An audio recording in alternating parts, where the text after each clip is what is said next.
I didn't have a dream because I was tired. We're live. It's like, We're live on YouTube. That's my first YouTube live. oh, we could share it there. Where? There, I think. We could share it to my page? Oh my goodness, this is so awesome. I'm gonna They boycott. won't be able to. You could type something there and then post it. It's already there.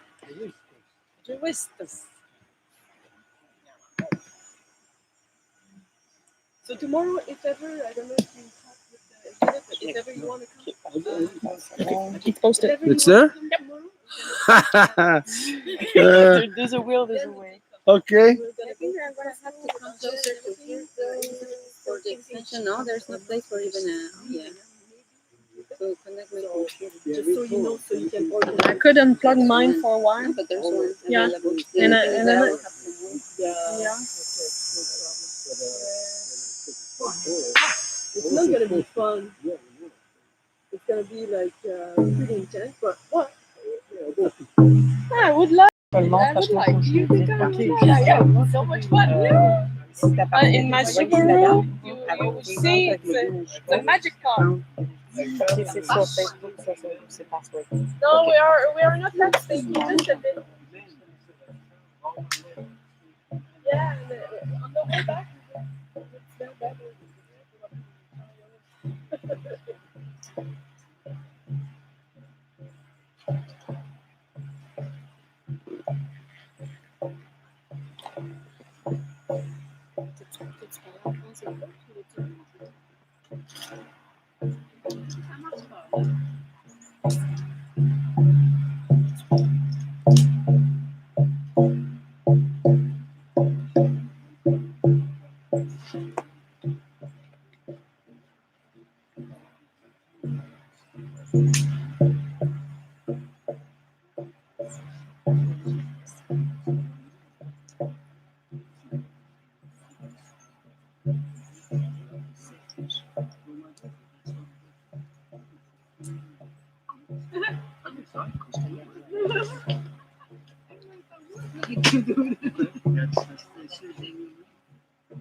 Okay. We're gonna get started. We're in the 5th day. Are we in the 5th day? Yep. 5th day of the law recital. Just to let everybody know something happened this morning with the Facebook. We've been having a hard time to do Facebook Live off of my page. It's been really broken up. People have been complaining, saying that they can't hear the sound, that the image is broken, and so on and so on. Anyways, this morning we tried to do a Facebook Live on my page, and it says error, can't do it. And then so on Mary Claude's computer, she could do a Facebook Live. On Angel's computer, she could do Facebook Live. On Anique's, she could do Facebook Live. But when we put my page on each of their computers, it said error. So Facebook is messing with my page. Facebook is preventing us doing a live video of this event, this process, the law recital. So we figured out we're doing a live off of my YouTube page. First time, I never did a live off of my YouTube, so we don't really know how it's going to go today. But anyways, we then shared my the YouTube to my Facebook page. So if you're on my Facebook page watching this, if you're able to see it, it's because of this. And so you know now, like what's been going on, Facebook is targeting me. They're preventing this event from being broadcast. So why? You know, why would they prevent me? I haven't been tagged to say that I'm doing any kind of like racial comments or stuff like that, or anything that could be identified as like they usually put something there saying the content is not acceptable by Facebook standards or something like that. I didn't get targeted like that. So Facebook is targeting me and preventing this Facebook Live from taking place, the broadcast. So, okay. Okay.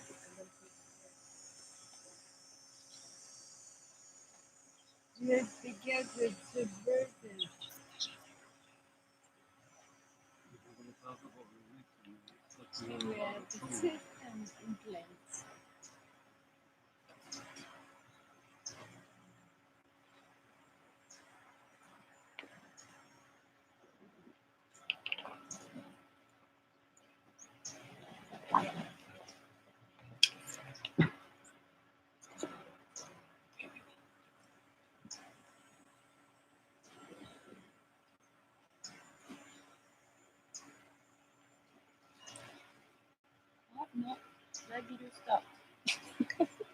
As I said. Yeah. Yeah. Because they control everything, you know? No, but I mean, somebody would have to put it in the Well, am I kidding? Or, I mean, you know, everything that is going on on internet is like anybody that has the button for controlling whatever. No, I call, like, hey, block this and that's it.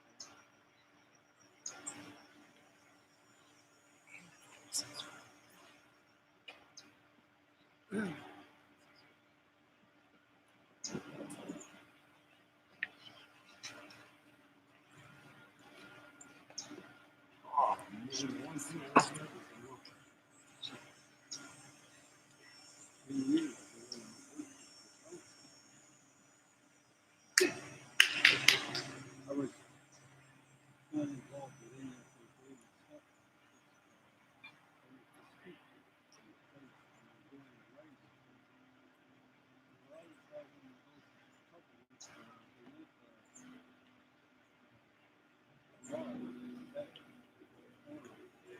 stuff.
Excuse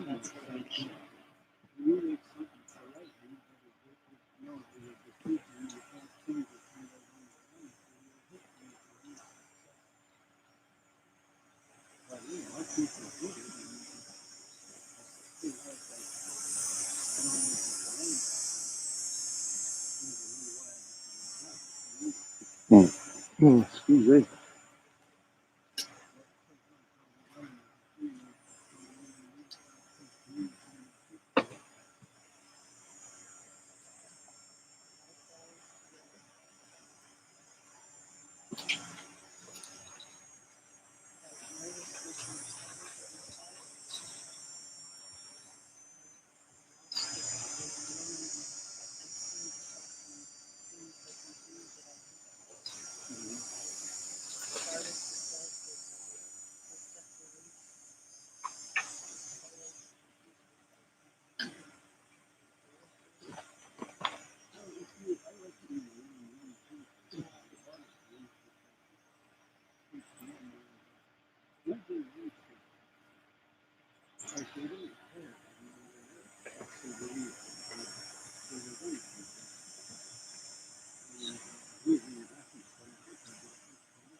Are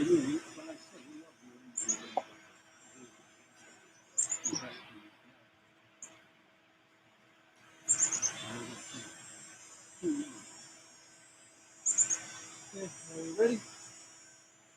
Everything set to go?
Are we ready?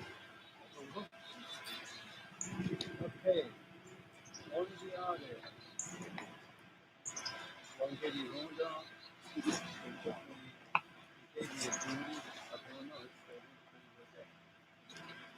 Say the next start. Up to one of the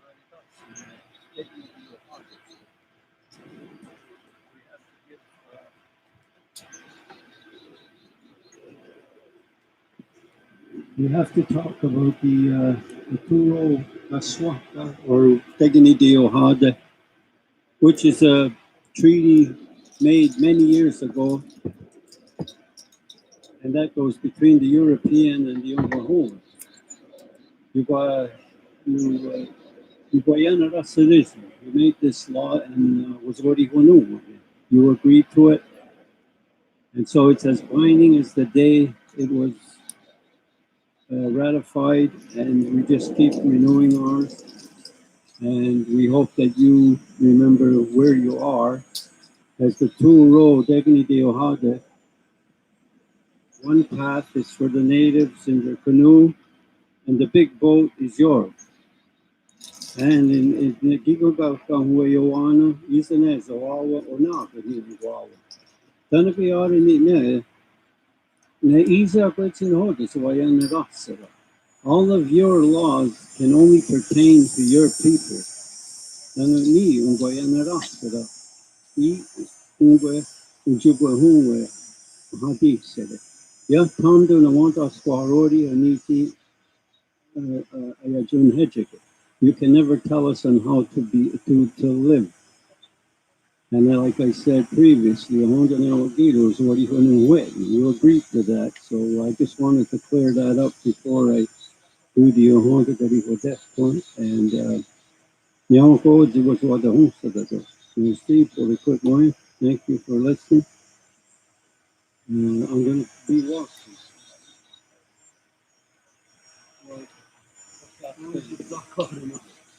Stay right here. One of the others got here with the other day, and then I'm saying I want to hit and I want to go with that. It's time now for us to do the Thanksgiving before all else, anything proceeds in our day. Since the beginning of the league, the forming of the league. One of the other, because I you know what you keep me strong. We give thanks to our mother, the earth. And everything that she gives us. We should be as reliable as she is. And we will have no worries. Next year, many people have gotten off the path. That is why our mother is sick.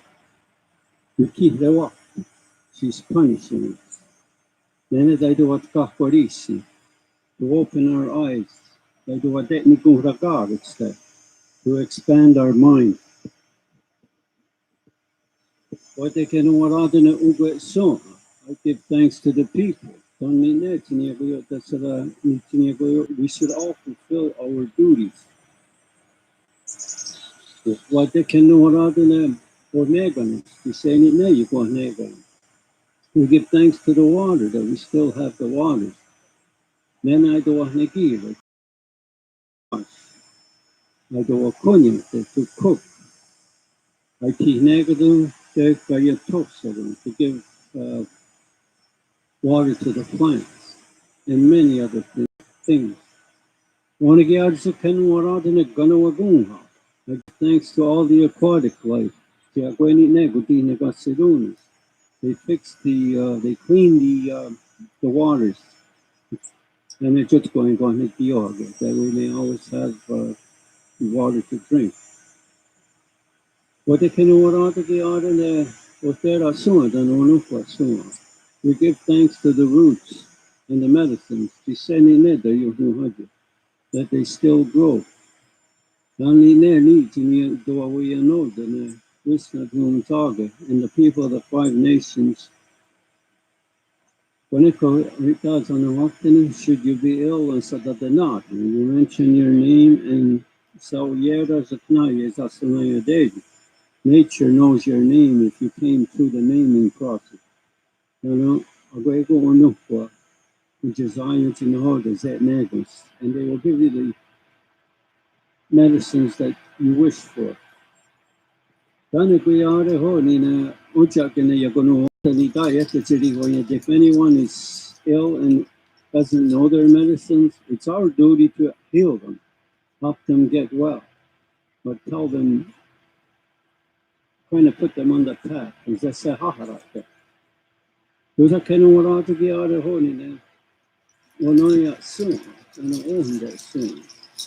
give thanks to the grasses and the stones. Many are medicines. And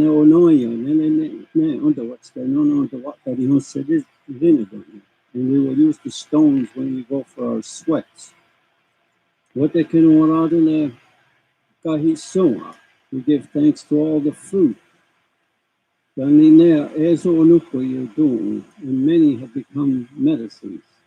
They almost all are medicines. The first is the strawberry. So we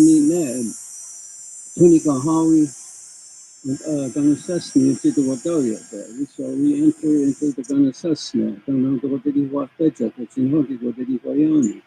We will run the ceremonies and the duties that which are to be performed. To give the names to our fortune in having new babies. We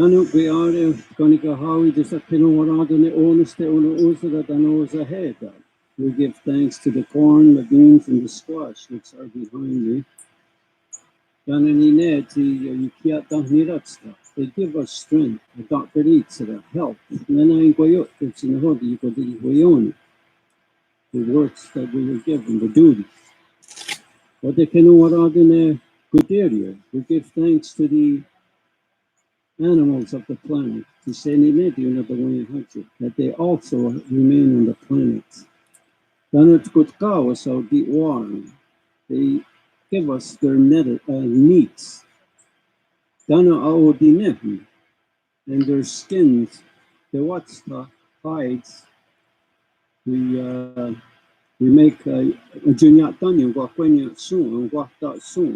make our clothing and our moccasins, footwear. We give thanks to the saplings and the full-grown trees. The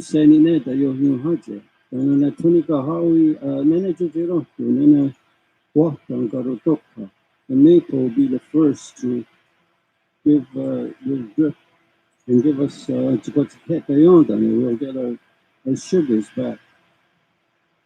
The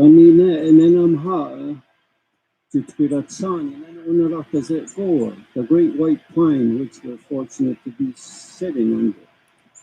She's our shade tree at the same time. This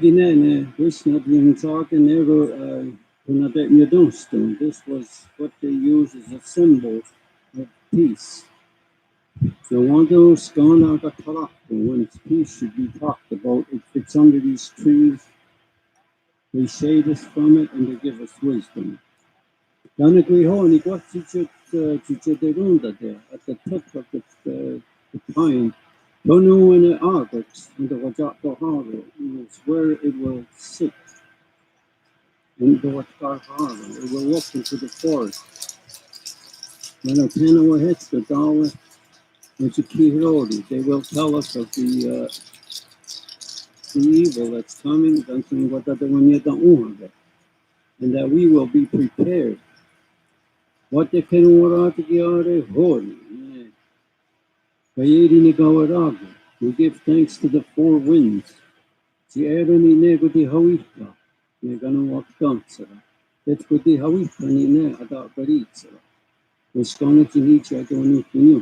as the four winds will give us fresh air to breathe and also take away the bad air. What they can we give thanks to our grandparents, the thunderers. When they return, To the west, where the sun near. We'll come from there, and we will hear their voices. They will bring the waters to clean the land.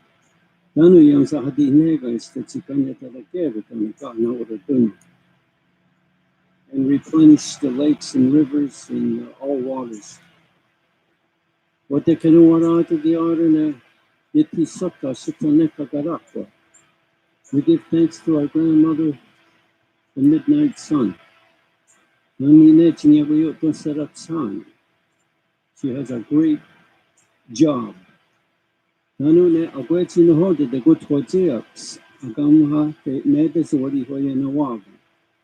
all female that bring life in whatever form, they are your contact. As as men carriers of the peace, we were put here by our grandmother, so we owe a lot to you women, and all females. We give thanks to the stars.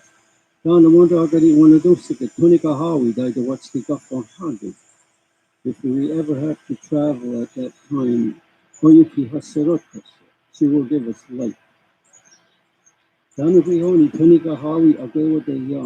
Everything grows at that time. We now give thanks to our bodies. All our limbs. Within our veins. Within our brains.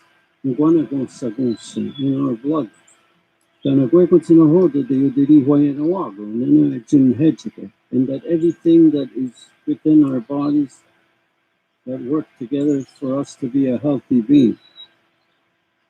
That's not used often, so I've only used it a second time. But I realized that I've forgotten myself. So we're always learning sometimes from ourselves. We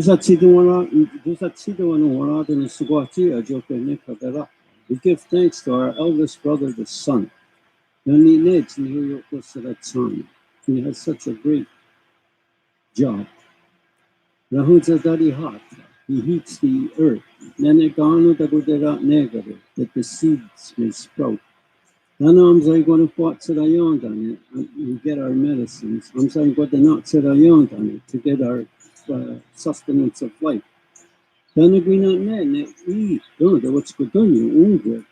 Us people here sitting, standing, and whatever we may be doing,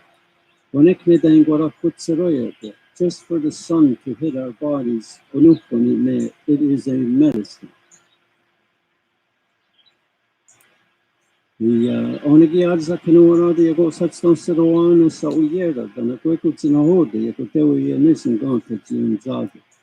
Now I give thanks to the great power of nature and everything she has given us. And now this is as far as I go. God hands are getting me going. If I've forgotten anything, and you within your mind, sometimes what he wants to put back in order. Oh, by the way, my name is Wayagero Gilbert. Wayagero. Wagatahioni, I get Mistahagooni. And I don't have to go even the one at soon. They can know what artist in there, you know, what are the under the front ears. You know, she's in our midst. As all our grandparents are. Merci beaucoup, thank you, gracias. The one is it is. Have a great day.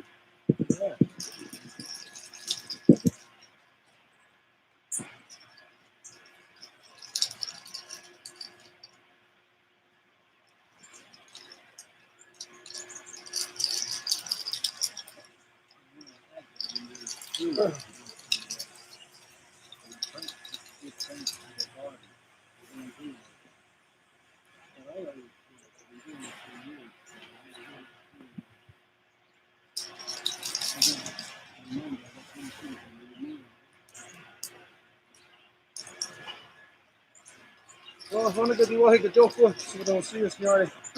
But it doesn't really, you're just how and that's going to stop. That's why you're here to done the opening and identify to you the dignity of Hadi. Just to go a little further onto that as to why we are here today. As you know, that within the Five Nations Longhouse Confederacy, that since the establishment of the Great Law of Peace, which is over 2,000 years ago, approximately 21 to 2,200 years ago, that this has been law since the beginning, that the people's minds must be refreshed in law, because as we know today, that it is very hard to maintain within law. It's very hard even to remember. So the law was established that every 5 years, a minimum of every 5 years, guaranteed no matter what. This is how we uh, kept track of time, is that no matter what, every 5 years there was a law recital to be carried out. And of course, today, everybody that exists within the so-called Five Nations or Six Nations Confederacy, whatever they want to call themselves, everybody has fallen out of this process. There has not been, I know, because I was born and raised in a longhouse, that there has not been law recitals. From the time that I was a kid, there was no law recitals within the Five Nations Confederacy, within all the other nations.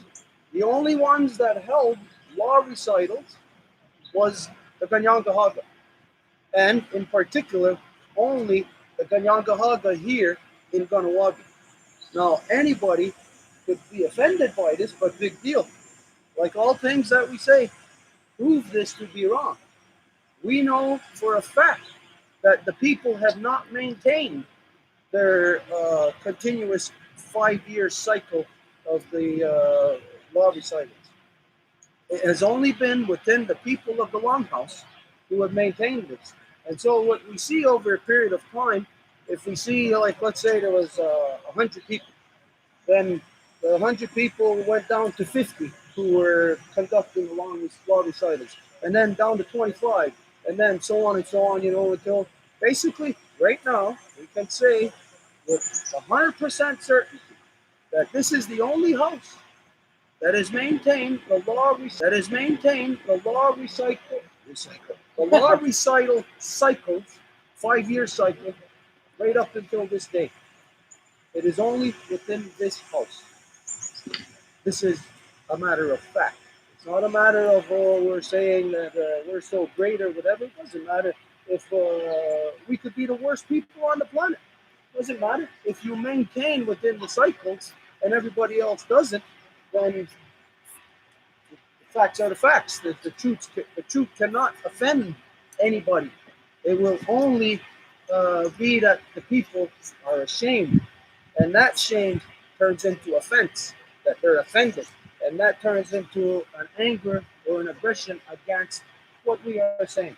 And what we are saying, quite simply, is that the people collectively have fallen out of the 5-year recital cycle, except for here.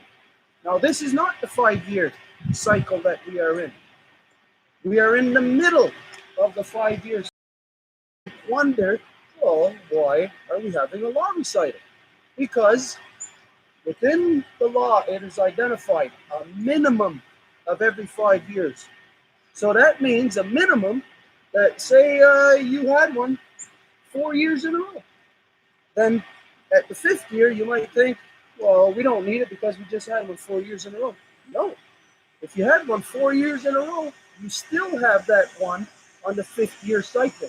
This is how we were able to carry out our final ceremony in accordance with the 25,000 year cycle, larger cycles of the celestial movements. This is how we knew to carry out our final ceremony in 2017 during the total solar eclipse. Now, there's a lot to that, and people may wonder, what the story is to that, but we're not getting into that right now. Most of you know what the story is to that, but the story is it is an interstellar story. It is a story of the waterverse.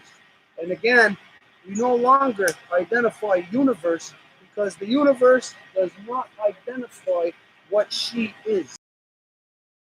Then we are identifying clearly what she is. We are in the body of Sky Woman. And to be in the body of Sky Woman, as you, each of us, were in the body of our Sky Woman when we were being formed in her belly. And what was forming us in her belly was not uh, like tangible material. There was no hard bones in the belly of our mother, and they took these bones and put them together and then wrapped some flesh on it. That is not what happened. What happened is that in the belly, the womb of our mother, is that we are being formed by the amniotic fluid. And so we know then, as we are duplicates, as the women are a continuous unbroken bloodline, a continuous duplicate of Sky Woman herself. We know that every woman from the newest born baby girl to the eldest grandmother is a duplicate of our Mother Earth. We know that our Mother Earth is a duplicate of our grandmother Moon. Our grandmother Moon is a duplicate of Sky Woman. And so all of this is a continuous cycle. And so we know that on the scale of the very small is the same as on the scale of the very big. And so we know then that as we are created of the sacred waters of our mother's belly, of our mothers, that we know that when we are looking into the sky, that we are looking into the body of Sky Woman. And as we're looking into the body of Sky Woman, the same thing that holds our body together is water to her waterverse. So when the non-native science or non-native is referring to all things, they say the universe. What does that imply? It doesn't imply, it implies a bunch of dead things. A bunch of, like the way that science identifies Grandmother Moon is a cold, dead, lifeless rock. Cold, dead, lifeless place. Only a stupid fool would allow themselves to believe modern science when modern science is saying, you see that thing right there that is tangible? It's dead. It's not alive. So you see that thing right there that's tangible, our Grandmother Moon? It's not real. That is non-native science. But the reality, a thing that exists, just like here on Earth, we know there is nothing that will hold together in a physical mass unless it has water. Even the rocks. You may think, no way. But the rock's lifespan is over such a period of time, you know that you put a rock in the water, that you know that this will, like in a flowing stream, that it will deteriorate. The laws of hydrodynamics are the same in the water as it is in the air, because in the air it is water. The only thing is stones that are exposed to air, it takes a longer process for their deterioration than it would if they are within a raging river. But we do know, it is a matter of fact, that modern science confirms that stones, rocks, get worn down over a period of time through wind. So we know that, well, if wind wears them down, well, what's holding it together then? If little pieces of rocks can fall off of big rocks because of wind, what's holding that rock together? What is holding that rock together is the very thing that created it in the first instance, and that is water. So when we are looking into what non-native science calls the universe, it's not true. We are looking into the waterverse. And this is proven through non-native science in just examining what took place during the total solar eclipse in August 21st, I believe it was, in 2017. Now, there's a lot of science to that you need to know. Anybody just hearing me say this right off the bat, they're going to say, oh, that guy's crazy. I don't care what anybody thinks. Like we say, we challenge anybody to prove it wrong. Everybody, especially in the Five Nations Confederacy are all run by emotion. They're not run by fact. Our people are the first ones to say when they hear somebody else say something, no, that's not true, because it didn't come out of their mouth. And they hear somebody else, automatically what kicks in is a jealousy or an anger or some type of hatred, and therefore the people are divided in what facts are. And when the people are divided in what facts are, then it's a bunch of people with a bunch of opinions. And the moment that one person hears the opinion of the other, it clashes with their opinion. It doesn't clash with fact, it clashes with the person's opinion. And so what we are dealing with overall here is to do away with opinions. Because as you know, here, personally and collectively and according to law, I do not care about anyone's opinion. Now, hopefully that turns you off. Hopefully, if it turns you off, it starts something within you to respond to that. Now, why do I not care about your opinion? Because if your opinion cannot be substantiated in the public arena, then your opinion is just an opinion.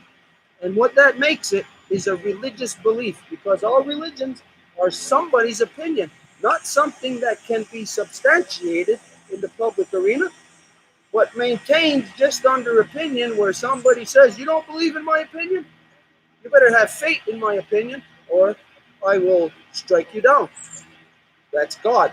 This is the God syndrome in the world, and this is what religification has done to all people. It has put fear in them, fear of the truth. Because the God syndrome is something that cannot be substantiated in this world. Anybody who is listening, if there is anybody listening to this, other than the people who are here, big deal. I don't care what you think or what you feel about that, especially if you're the highest person in any religion, the person who is the most whatever in that religion. I challenge you, I challenge anybody to substantiate your opinion. And your opinion is religion. And so any opinion that is not rooted in fact cannot be substantiated in the public arena.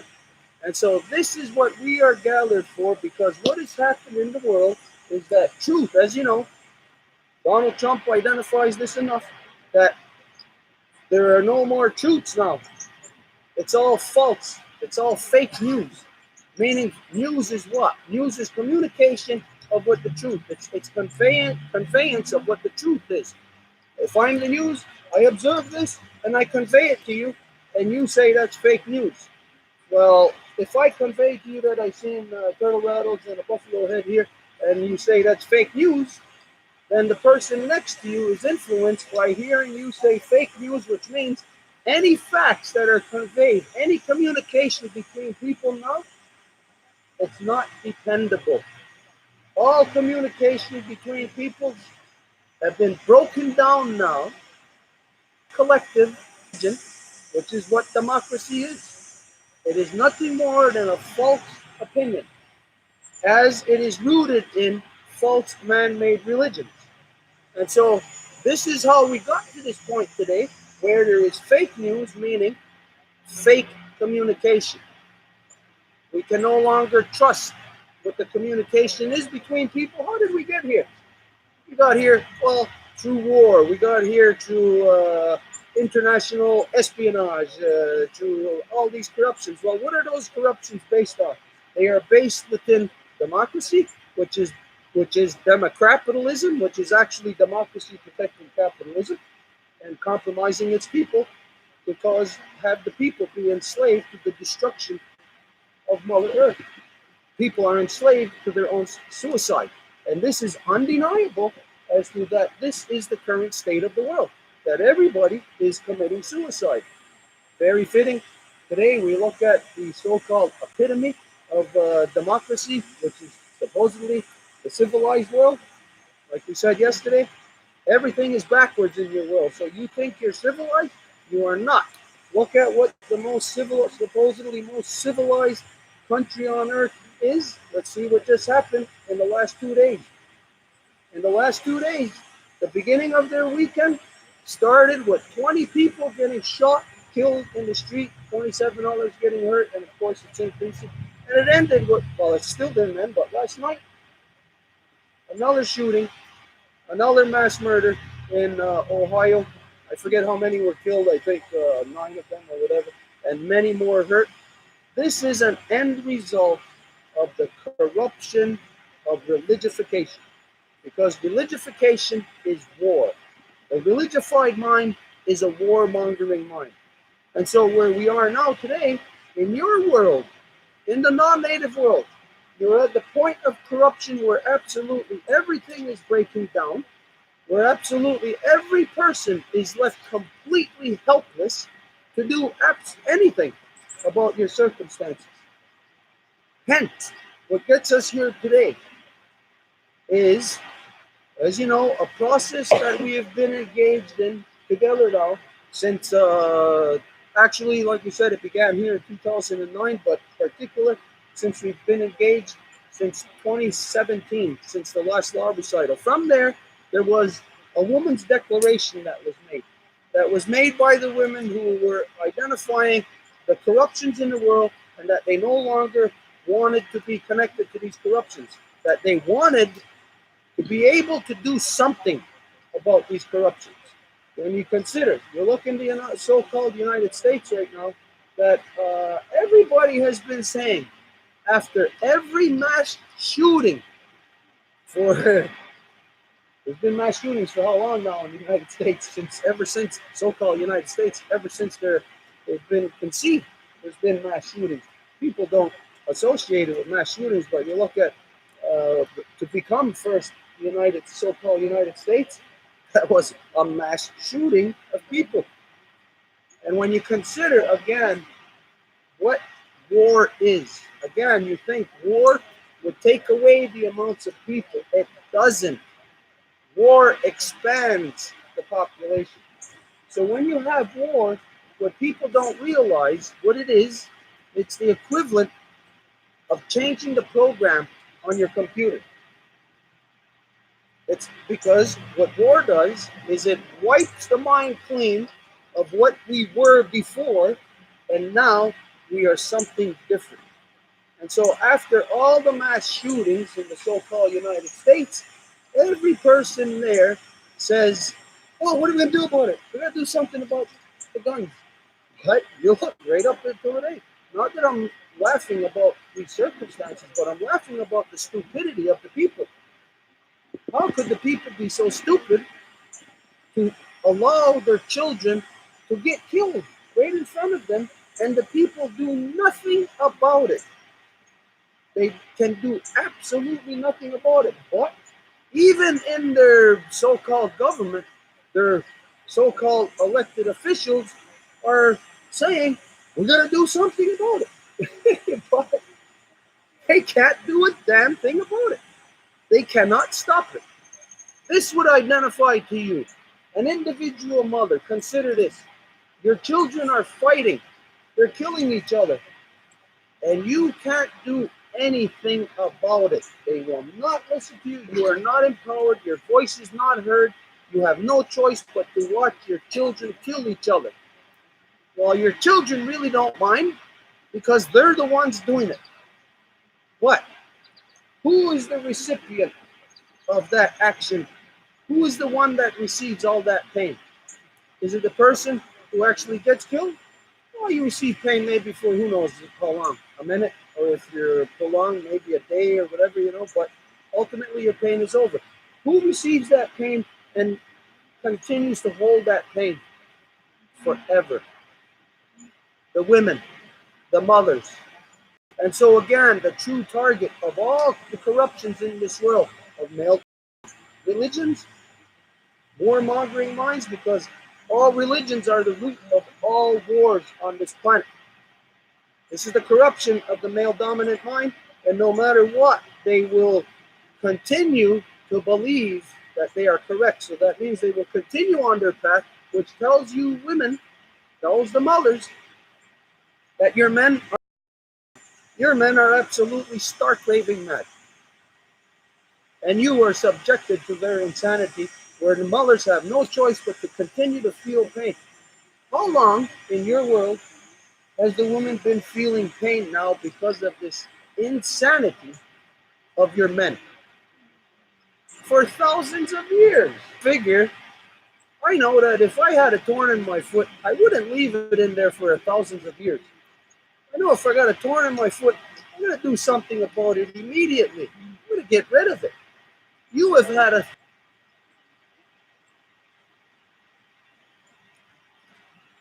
I would imagine you... But the collective of women in this world are actually participating in it. They are joining it. They are now picking up a gun, and they are the ones perpetuating the war. They are the ones now, women, picking up a gun and going to kill another woman's child. So the corruption of male dominance is complete in this world. When you consider that the role of the mother, the life giver, is to give life, is the role of the mother to take life? Is it the role of women to take a gun and to go kill? It's not supposed to be the role. Because if it is, then truly this creation is completely compromised. Like when you realize that you have a cancer, and that you know that when it gets to the stage 4, that you are now in you're in your death struggle. Like what my father, like what happened. We knew that my father was in his death struggle for over a year. You know that at a certain point, you reach that precipice, you will still be alive.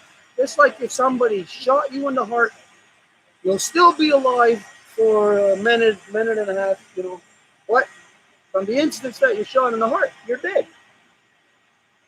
But it's not starting from there. You're not dead from the instance that that bullet goes into your heart. You're dead the instance that this corruption is in your mind. Because when you shoot somebody else, when you war upon somebody else, kill somebody else, you are actually killing yourself. If my right hand decided to wage war on my left hand and chopped it off, is my right hand going to be affected? Damn right, it's going to be affected. Especially if it's my left hand being cut off, because that's my main artery. My right hand will actually die faster. But you know what would happen? Well, since it's the main artery, there'll still be some blood in the right hand. So the right hand maybe might last a little bit longer, maybe a split second longer. But it will be dead also. This is the state of the world. It leaves you women in a predicament of complete helplessness to corruption. And this is the non-native world in its entirety. Everyone else outside of Turtle Island has been corrupted through male-dominant war mentality. And that is rooted in the religified mind. It is your God syndrome, because it is your God that pushes you to wage war on other people. It's your God that pushes you to expand and to colonize. It's your God that tells you the earth is there for you to subdue. Go forth and subdue her. It's your God that tells you to multiply. And when you multiply, take for instance like what happened here in Turtle Island when we were invaded, especially by the French. When the French came here, you know that they sent, first it was the warmongers, it's the pirates that they sent. Imagine your corruption from across the waters. You did not send representatives of you. If you think that you are peaceful people, you sent your true representatives of you. The pirates, the murderers, the rapists, the thieves. That was your true representation. And in the French, they were here for approximately 70 years. Just men. What do you think those men were doing here for 70 years? What do pirates do if they were turned loose in a bank. You know, that they're looting the whole bank. So for 70 years, this is what the French men were doing. But then, you know that what happened after this is that they sent the, what is it called? The Fideuà? The so-called king's daughters. They sent 3 ships of them here. Apparently one of them didn't make it, but 3 ships of women from France who were slaves. Because, as you know, women in France, even right up until today, you are not an equal to men. Imagine men are born from you, your son grows up and oppresses you and holds you down and says, you are not my equal. Your son rapes you, your son kills you, your son destroys you completely. This is a complete and utter corruption of your society. But as they sent them here, these women were sent here to do what? To multiply. Through the church, they were told and they were paid to have a minimum of 12 children each. But the reality is that most of them had 18, some of them had 20, 21, 24 children. So your God tells you to multiply, to exponentialize. Your God tells you to have an out of control population explosion. And when you have an out of control population explosion, all those people, what they do is to manage this or to mismanage it. They are always at war. And so, as a result of this entire corruption that we are identifying, that the women today in this world are left in a position of complete and utter helplessness, that, you know, the women may feel peace is the way. Everybody knows that. But you're subjected through your tax regimes, your tax systems, your corrupt governments. You are subjected to having no choice but all your energy, and even your children, you have no choice but to hand them over to war. And especially now, when you know that in the so-called United States and here in Canada by 2020, it's going to be law that there is mandatory, they call it civil service, but it is mandatory for you to join the military. And what they say is that if you join the military, they're especially targeting the poor people, just like what they did in Vietnam. They targeted the poor people, which was the black people. And so all the black people were, they were sacrificed in Vietnam.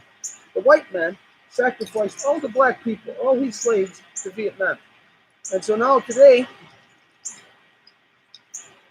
when you have these laws in place that your children, again, at 16, your daughters, by 2020, law here in so-called Canada, so-called United States, by 2020, law is your daughters must have a gun in their hand by the time they're 16.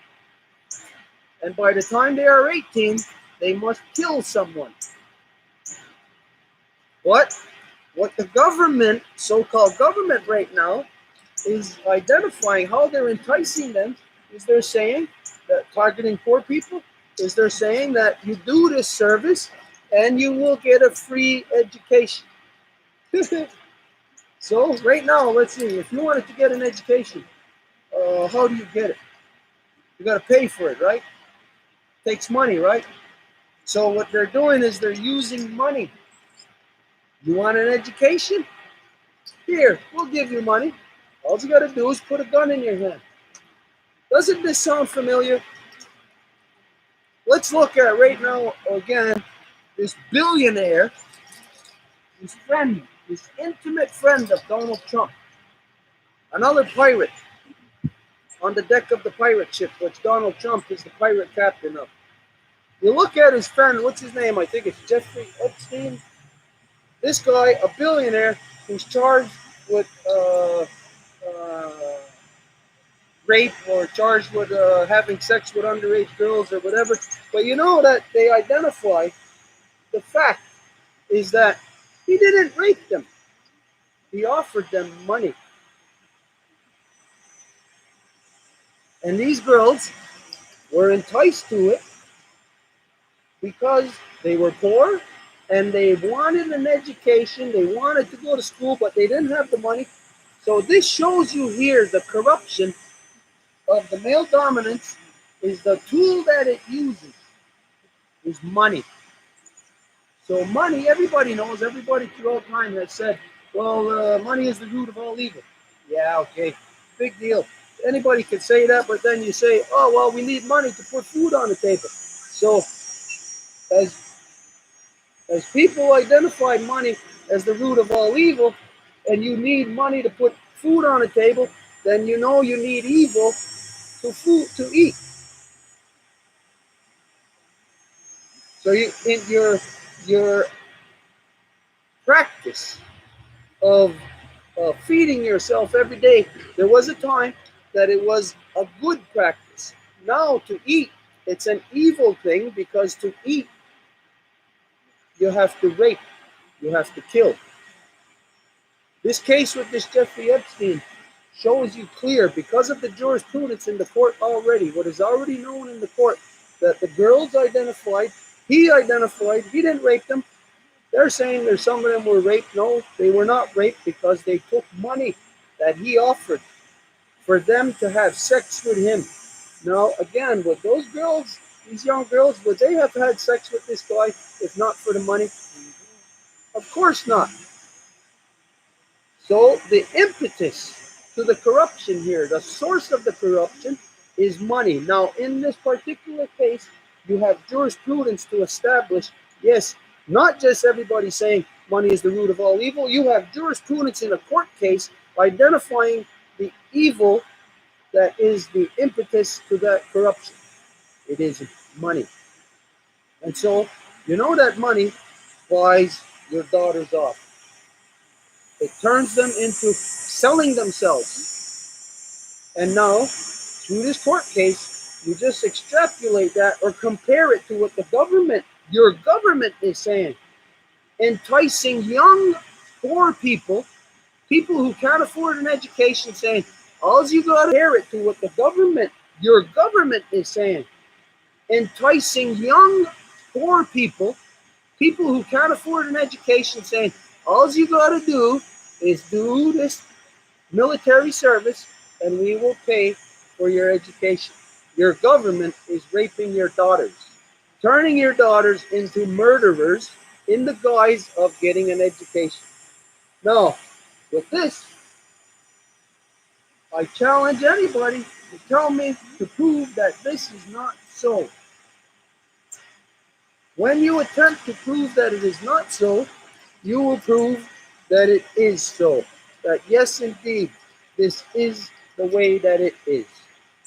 So, undeniable, you are in a completely corrupted world where you mothers, you women, you have absolutely no avenue out. You have absolutely no way to save yourself. No way to save your daughters. So Lynn, you know already, your daughter was compromised to this. Your daughter is already beyond that age of being able to be subjected to this. But imagine your niece, your friend's daughter, all the faces that are yet beneath the earth, all the life givers that are yet to be born into this world. You are currently, through your corrupt tax regimes, your energy is going to forever lock your faces that are beneath the earth, especially your daughters, the life givers. You are locking them into a corruption right now. It is this generation. It is you right now in this time frame from now until 2020, the elections in the so-called United States, the elections here in so-called Canada. It is you that is the corrupt one, that is locking your daughters into having no choice. But every generation after this, they will have no choice. By the time they are 16, they will be registered, mandatory, just like in Israel. Again, the epitome of war on the planet, the epitome of corruption. They are following the corruption. What is Israel? Well, they're the chosen one. They're the chosen people. Chosen to do what? Chosen to bring war into the world. Chosen to inflict the most horrific human behavior upon not only other humans, but upon our Mother Earth. Again, that place, Israel, what they are doing to Palestine is the black hole on the planet. And you know, by here in so-called Canada, you women are locked into a tax regime that you got no choice but to give your money to Justin Trudeau, who went and kissed his queen's ass the moment after you all elected him. You turned yourselves into slaves, went through a process of electing for no reason except to give away your power so that the guy you elect goes to kiss that queen's ass to say, yes, we are your slaves. And those slaves give unconditional support to Israel. This is precisely what Justin Trudeau has said on your behalf, because this is the direction from his queen to give unconditional support to the most horrific human behavior ever known on this planet, to support the corruption of the genocide of a people. Just like you supported here, the genocide of the original people here. Here we got it slightly different. If there was somebody in Palestine saying this right now, you know what would happen to them?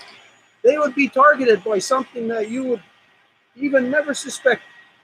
They'd be targeted by something, a satellite that you would never know. They don't have to be a sniper there on the ground to kill that person, but that person would be killed immediately. Here, it is slightly different. So we utilize our power to identify what is truly happening in this world. And all around the world, here in so-called Canada, the United States, all these so-called countries, they are all subordinate still of Britain. This place, so-called United States, they think that they are a country unto their own. It is not true. Who caused them to invade Iraq? Where did that information come from to invade Iraq, to say, oh, there was weapons of mass destruction there? Tony Blair did. Come directly from Britain.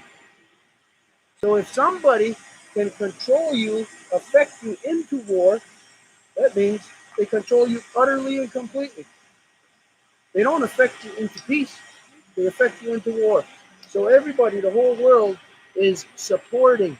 You women right now are supporting, blowing the arms and legs and heads off of children and women in Palestine. And like we said yesterday, in the world, the Palestinian people that are standing their ground, they know that they would rather die free than be slaves like the rest of you, like the rest of everybody. So the reality is, those of the people of the earth, those are the best of us. Those people right now that are standing their ground in Palestine, of the people of earth, they are the best of us. They may not be the smartest or the most advanced in this, or the best Olympic runners, or the best pool players. They may not be any of those things, but they are the best humans.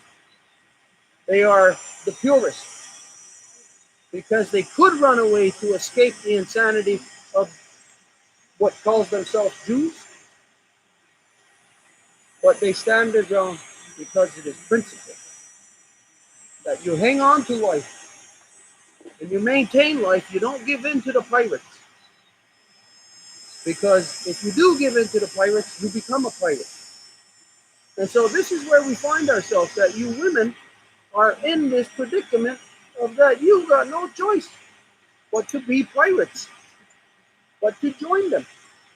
And so the reason why we are here through this process of first the women's nation identifying that they do not want to remain a part of these corruptions, that this was declared in 2017, I believe it was in August, right?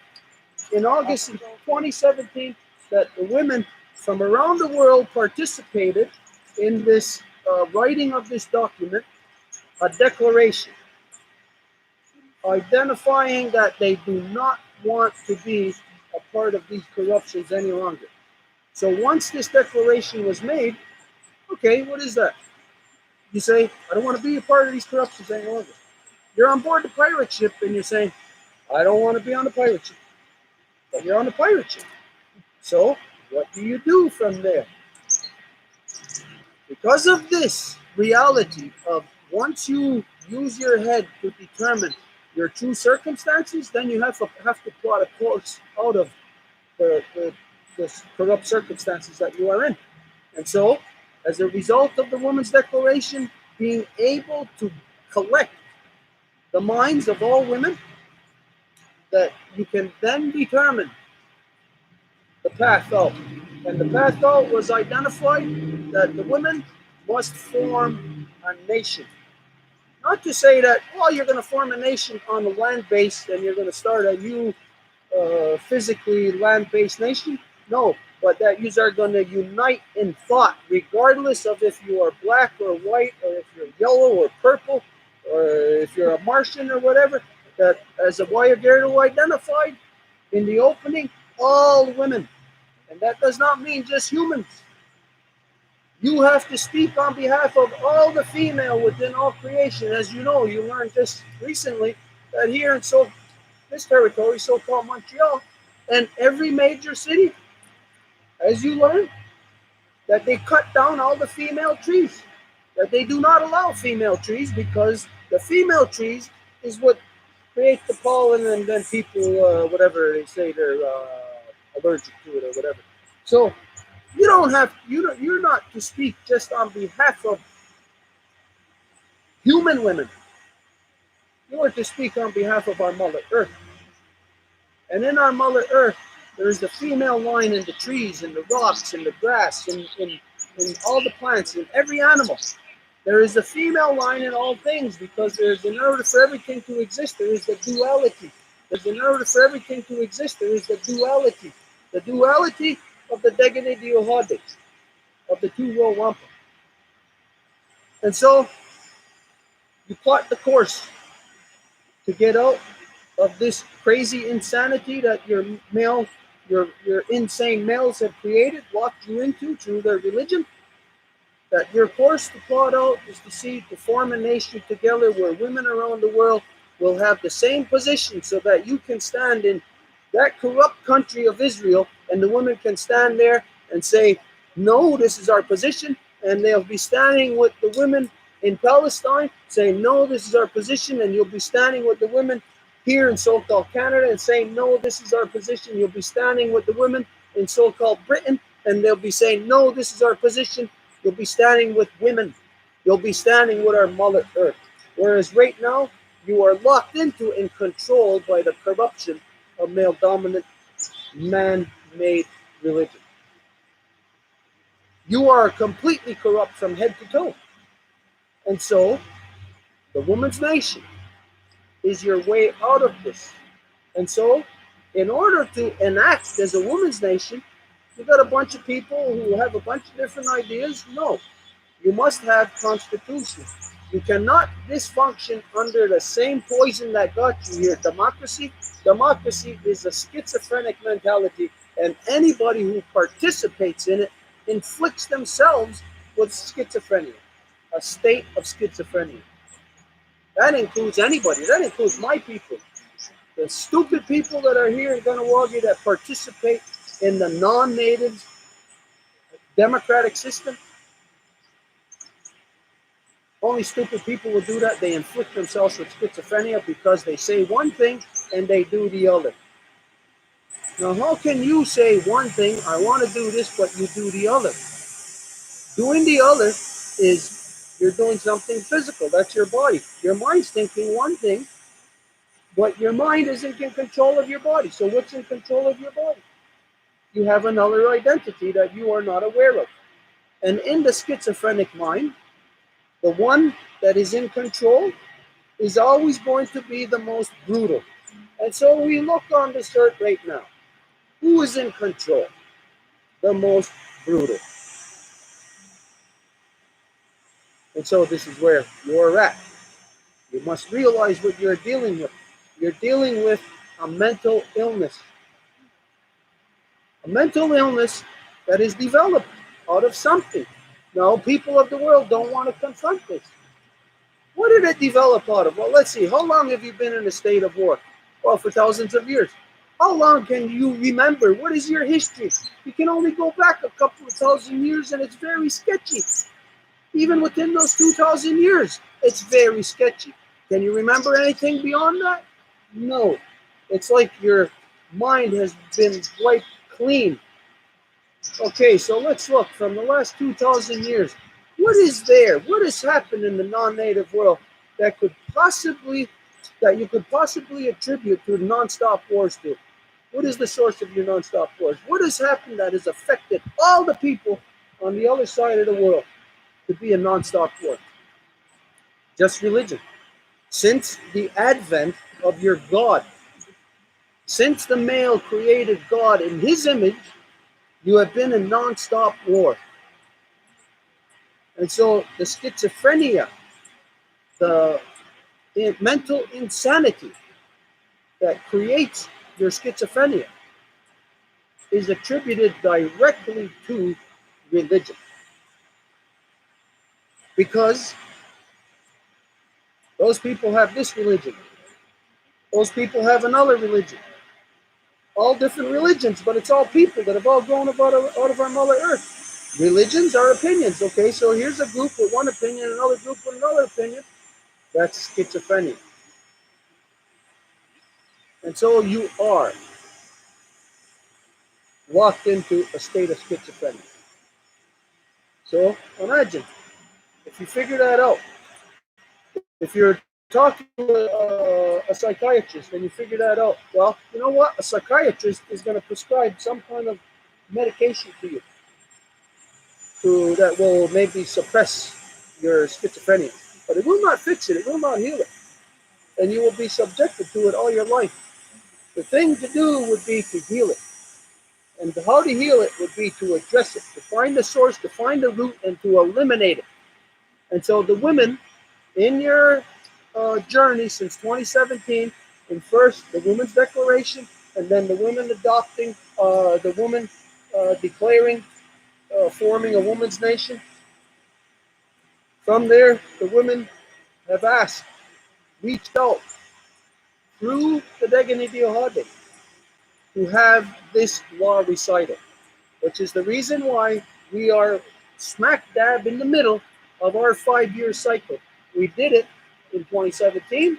We're doing it again in 2022.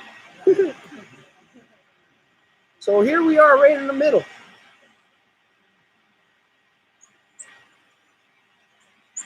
Are we in the middle? Yes. We're somewhere there anyways. You get the idea. Here we are, almost halfway through, or maybe halfway through.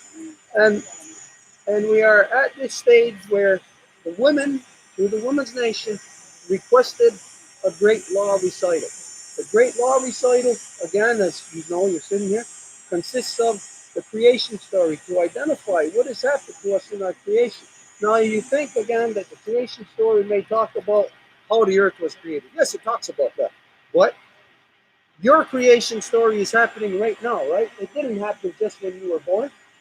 As a matter of fact, the most crucial parts of your creation story is not when you were born. Because when you were born, you were subjected to the natural powers. And the natural powers of our mother will give birth to you into this world. Naturally. You have nothing to fear about that. Our mother will protect you. But the most important part of your creation story is where you are at right now. The decision you will make now. Because as you were brought into this world, your grandmothers were, your great-grandmothers were all brought into this world the same way. You know that right now, that process of women being able to continue to give birth that natural way in this world, it is being snuffed out. You are about to lose the entire process of women being able to be in control of the birthing process. It is almost gone completely out of you already. You know that the male dominance has taken your sacred life-giving force and corrupted it through, first off, you know today that they're creating these pills that you can take that will eliminate your moon, that you will never have your moon again. And they're putting under the guise showing you that, well, women can have your freedom. You can have your freedom from your moon. That your moon will never visit you again. You won't have to worry. You'll never have to buy tampons. You'll never have to worry about that because you take a pill and it's gone. Where do you have freedom from? You have freedom from your identity. And so you know it's taken away in this form. Your daughters' minds are being poisoned by that because you know your daughters in this corrupt male-dominant world, they want to be captains of industry. They want to be the president. They want to be the politician. They want to join the corruption of male dominance. And so you can see that the women are becoming men. All of these politicians, no matter who they are, these women politicians, those are men. They're not women. All you got to do is look at the ones that you know, that the ones that the people know, like in the so-called United States, Hillary Clinton, that's a man. You look at in Britain, the women that were the politicians there. The last one, Theresa May, that's a man. You look at the politicians in Germany, the woman there, what the heck was her name? Merkel. That's a man. No, they got women's bodies. They got women's bodies parts. But they're thinking like men and they're playing the men's game and they're the ones inflicting the pain on their own children, on your children. Who does that? Who does that oppression? Men. So you know who those women are? They are men. The fact that women are picking up guns, and as you know, that just recently, I can't remember if it was here in so-called Canada or the United States, the first woman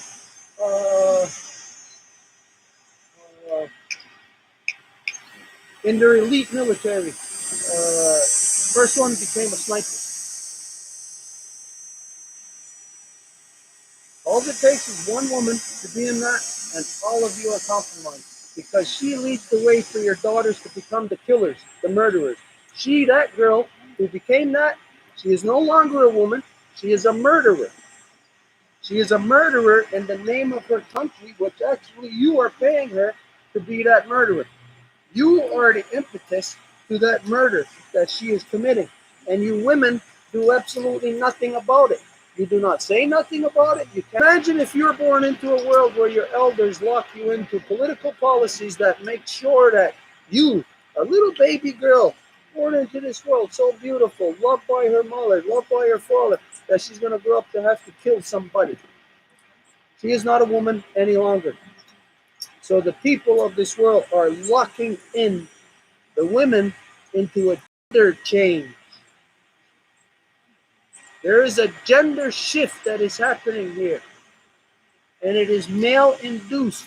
The same way that they induce your labors,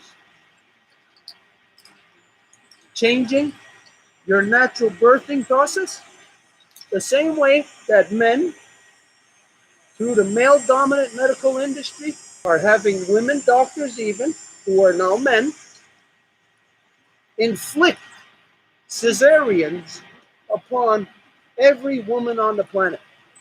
Yes, right now, yes, there are still people who are able to give natural childbirth. Those are the rich white women. The majority of everybody else are all inflicted with cesareans. You know that in the South, in these countries over here, especially Mexico and other countries, it is policy, cesarean. They tell you You're going to come in on this date, and you're going to give birth on this date. So what it is doing over a period of time, when we say it takes away the birthing process from you, is that if you keep getting cesareans every generation, there is something that is being devolved out of you. The ability to give a natural childbirth. Eventually, the woman's hips are going to change. Because when we know that evolution happens out of necessity, well, the woman's hips developed to a point of where they can accommodate childbirth. Which means now that you're not having childbirth, well, it's going to go back to the way that it was. That your hips will not be able, the pelvic bone will not be able to have a baby pass through it. You will be stuck in the future not being able to give birth. There is a complete shift, a gender shift that is happening to the women of the earth. It is a result of a human scientific experiment that has been performed upon you now for the past couple of thousand years. And that human experiment is religification. And to do this, it is an experiment upon you. Now imagine, well, not imagine, but consider this, an experiment in a laboratory.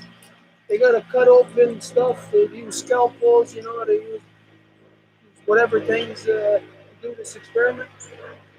How did they do this human experiment upon you to make this happen through religification? Literally, in your human psyche.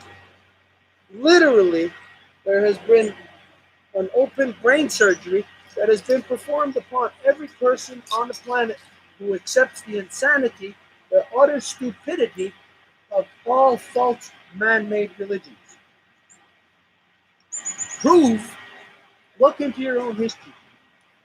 Prove that God is not the impetus to all wars. Let's look at it again. Where did God come from here on earth? Where was he created? He was created in that place they call Israel. And so you look at in that place they call Israel, hasn't it been nonstop wars there for over 2,000 years? For the past 2,000 years? It's been nonstop war. So what kind of God do you think that is? The God that people think that they are praying to, that they created, is not the God that they're talking about. It's the devil that they're praying to. Who kills people? God or the devil? If you got this concept of God and devil, which one kills people? God or the devil? Which one? The devil. So, when we look at, wars out of religion, it's pretty easy to figure out that God does not exist in religion. It's the devil in religion. It's the devil that man made. And so, as a result of all of this insanity that you are locked into, what you must escape from, we are in this place now where the women created the Women's Declaration, formed the Women's Nation, requested the law recital through the Degani Diohade, through the two-row wampum. This is your pathway out of the insanity. And so, today, we are here because of the Degani Diohade. We have identified here, as Lord Adeno had said, that the Degani Diohade was created by the Ganyanga Haga over 400 years ago. It was created because the corruption in your societies of first sending your warmongers here, your pirates here, and then sending women here to populate more pirates. We had no choice. We were forced into war with your people. Not because we went over the great waters and brought our warriors there and invaded you and started war. We were forced into war with your people because you invaded. What gave you the power to invade? Your God. It's manifest destiny. It's that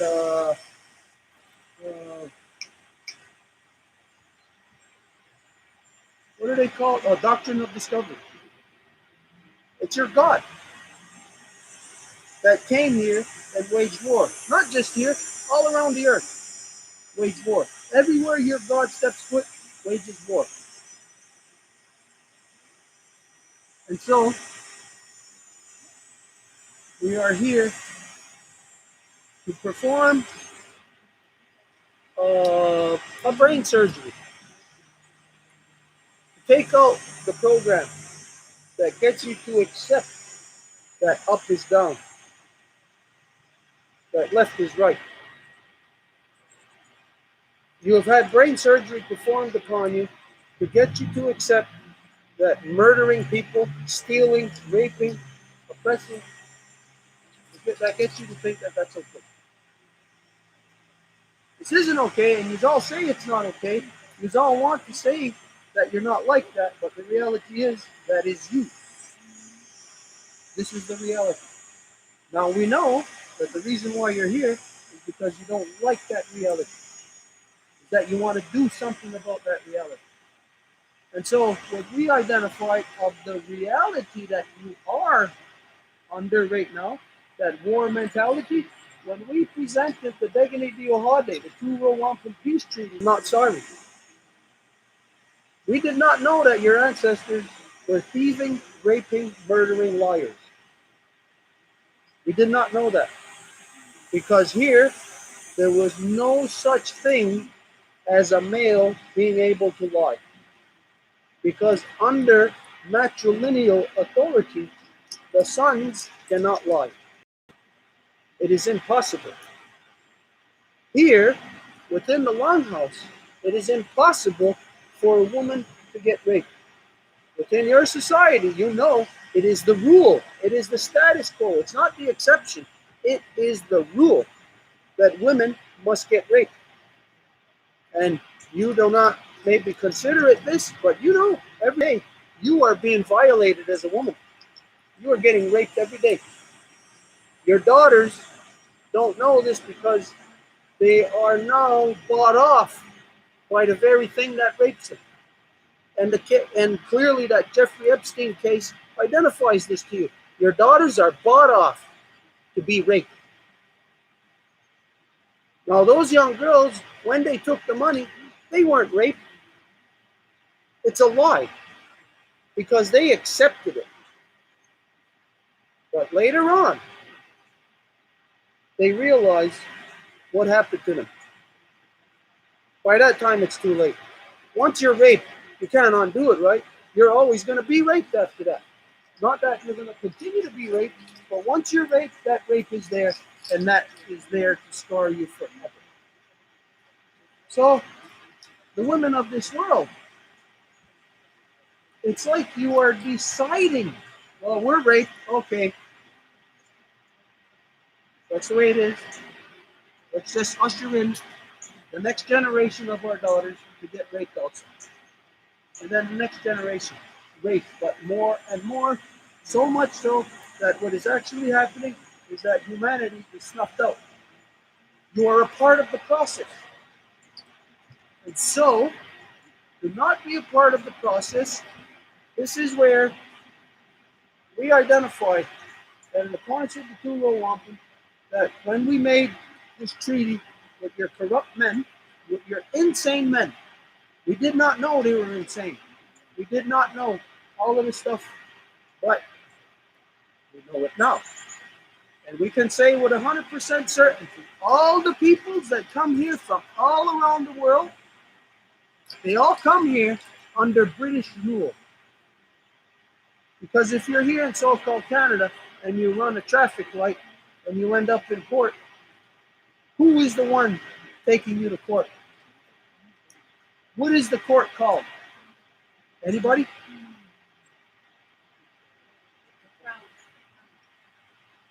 You've been in court, you know. Who is it? Well, it's the British Crown. It's the Crown. It's the queen. When you look at, if you are in court on your document, it does not say the crown, it says the queen. So everybody who is here, right up until this second, these are all here under a corruption. These are all dysfunctioning under the schizophrenic insanity. Every single last person who is not of Turtle Island, not of these bloodlines, but every single last person whose bloodline comes from over there and is here now, you are here under this corruption. Unless you are engaged in a two-role wampum relationship with the original people. And so, what we had determined that just last year, as some of you know, I was at the stage of where I was saying that I am going to rip this belt. That we cannot allow the two-role wampum to continue to exist. Because as long as it exists, him and I are locked into abiding by it, right? No matter what, you can forget about it for hundreds of years. You've got no conscience. You don't abide by anything. It doesn't matter to you, but to us, people of law, we are bound by this still. So last year, I determined that it is time for us to rip this belt, to destroy it. Because it is the only thing that is empowering you to continue to remain here in the corruption that you are. But something else happened where we realized, like we said, we presented this to the wrong people. We presented this to your corrupt, insane men. They are not the true representatives of your people. Does all this insanity represent you women? So, it doesn't represent the people. They are not the representation. The true representation of all peoples stems from our mothers. So, what we had determined last year, instead of destroying this mechanism, which leaves us in an all-out state of war, which, by the way, it will probably be better for us to get there to that stage so we can deal with the insane corruption that came from across the Great Waters. We'd be able to deal with it much faster. Get this insanity over. But the path of peace is the way to go, not the path of war. Because if we go the path of war, then we are just as insane as you. And we are not insane like you. We know that our mothers are our authority, and our mothers will not allow us to lie, will not allow us to be that corruption, will not allow us to join you on your pirate ship. Like what all these stupid fools here in Ganawagi are doing, joining the elective system, all the fools throughout the Five Nations Confederacy joining the elective system, they are joining you on your pirate ship. You're trying to get off the pirate ship, and all these fools, my people, are running to get on the pirate ship. You know why? To have their chance to rape. To have their chance to put it in their own pockets. But the reality is, as we have determined last year, that instead of destroying it, we must present it to the true representation of the non-native people, which is the women. True representation of all these spread everywhere. We have to get it back under control and put the power and authority back into the hands of the women. And so, this is where we determine that we withdraw the Degani Diohade from that false representation in all of your society. And it is presented to the women that the world needs the true representation of the non-native people. Not your corrupt, murdering, thieving, lying, raping, insane men. But the true representation from the mothers, the life givers. And so to present this to the life givers, there must be a body to present it to. Because we can't just hold this and say, somebody take it, and it drops to the ground. There must be a body to accept it. There must be a body with a brain in it. A body with a brain that controls its own functions. That when it says, I'm going left, it's actually going left. Not a body that says, hey, we want peace, and then kills everybody and manufactures weapons. And so this is the reason why we are here, to reconstitute your bloodlines.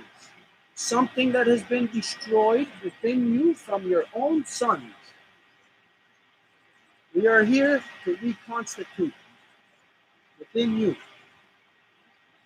Now we cannot reconstitute. It is you that must reconstitute you to stand and rise within your woman's power and your woman's authority, to get in back into your body, to reconstitute your mind that's in control of that body, and to reach out and to pick up the Beginidiohade, so that we can work together to rid this world of the corruptions of male dominance and restore the help to our mother. As crazy as that may sound, as almost impossible as it may sound to anybody watching or hearing this, you may think that's impossible, because who are we? We're a small group of people. Change never comes from the masses. Never. Change comes from where there is common sense, where there is logic, where there is truth, where there is law. And so, this process of why we are here is to reconstitute your mothers on your side of this sacred process of the Beginidiohade. Now, the Beginidiohade was made by my ancestors, the Ganyangahaga. But it was not created by us. It was just made out of what we know. If we draw or make a painting of a tree, we are not inventing the tree. So the same thing, as we drew this in beads, we did not create the two-row wampum. The two-row wampum is a derivative of all things in creation. It is a derivative of our DNA. This is the Beginidiohade. This is the double helix of creation. And this is what we will bind ourselves together with when we reconstitute your mothers. When we reconstitute your identity, we will be working once again within a strong, solid, healthy double helix, a strong, healthy DNA structure. This is what we do here. This is what is happening. And to do this, to constitute the women's nation, it is at the foundation of your thinking. At the foundation of your thinking, to change your program back to what is natural, back to what is conducive to creation, back what would be in order once again with the very laws of creation. And so, the explanation of the Beginidiohade and why we're here is very deep. It is much deeper than what was just said, much deeper than maybe perhaps than what many people can comprehend. It is a process that our Mother Earth is crying out for. It's a process that our mother needs. And a process that she's waiting for. So, we are carrying out what is called the good work. This is the Yohahio. This is the good path.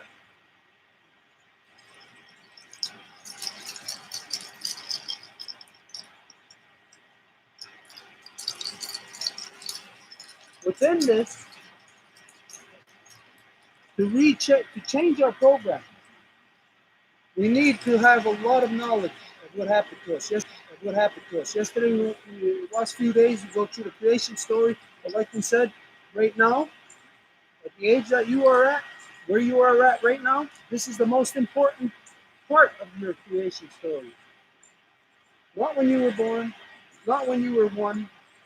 You could say that's the creation story when I was being formed and when I was born. You're in the world. That's only the first step of your creation story. And so the whole creation story is how humans were born, how humans attain peace. Now, as was identified on your side of the world, we didn't attain peace. We were at the same point, again, as we went through our babyhood and made it to adolescence. At adolescence, we were fighting too. You were in your adolescence, you were fighting too. That was your dark ages. We had our dark ages. The only thing is, we came out of our dark ages. You are still stuck in your dark ages. Associated with that because your technology is what you associate with as being evolution, advancement. So because now you have nuclear power and back in the dark ages you didn't have anything, all you had was torches, that you identify that as primitive. You identify because you have nuclear bombs now that you are civilized. You have attained civilization, and civilization is the power to kill each other. The epitome of your civilization is, again, in that corrupt place that they call Israel, that black hole on the planet. That's the epitome of your civilization. This is how civilized you are, that you sit back and allow women and children to be killed by you. You allow yourself to do it. So you never pulled your heads out of your rear ends. You stayed in the dark ages because it's dark with your head up your rear end. There's no sunlight there. And so this is where all your men are, right up until this day. You got this guy with his finger waiting to push that button. That guy they call president. Those warmongers they call generals. They're waiting. You know their finger is on it, and the only thing that is going to stop it is you. And so, for you to do that, you have to pull your head out of your dark ages. And so, where we are at now, continuing from yesterday, is the process of how we pulled our heads out of our rear ends, out of our dark ages, and how we attained peace and reestablished our mothers as the authority within our peoples. Men were the ones waging war. That means we were the ones in control. We were the ones telling you how it's going to be. You gave birth to us. We're waging war. You are subjected to us. So through our war, you were enslaved. You were prisoners within our war camps. And as you're a prisoner within our war camps, all you are is like cattle. That's all you are. You're there grazing in the field that we create. You're only allowed in there. And when we want, we go there, we grab you, we mate with you to make more warriors, more soldiers. These are just cattle in this world. But to change, that the men here pulled ourselves out of war, established the women as the authority of the owners of the house, the owner of the land, the owner of the children. Men cannot own anything in this world. Men had to bury our weapons of war. Men had to put ourselves under the authority of our mothers. Where men cannot do like in your corrupt world. Imagine, this is how insane your world is. There's a leader, a man steps forward and says, okay, I want to run for leader. And you know that today, the only men that can do that are the men of money. Billionaires. They're the only ones. Well, what do billionaires do? at Jeffrey Epstein. They buy off women. They rape women. Look at the current leader of the so-called civilized world, a rapist of women. Even if he is never successfully charged and found guilty of physically raping a woman, you know that his money and his behavior rapes women every day. So you cannot have a man running for a political position. The moment that you allow that, that means you're going to have the worst man filling that position. It must be where the women select who the leadership is. And this is what has happened to us. We had pulled ourselves out of war and created the process where the women select and appoint who the leadership is, because you will select from of what your heart needs to survive and will provide for those conditions. Those are the only men that are risen to positions of representation. And it is only within the authority of the women that this can be done. This is the process of how we arrived at that. So yesterday, we ended at we're going to read leaving now the United Territory, leaving what he had with him, Mohawk people, Mohawk men, women, and children. He had with him now Oneida, men, women, and children.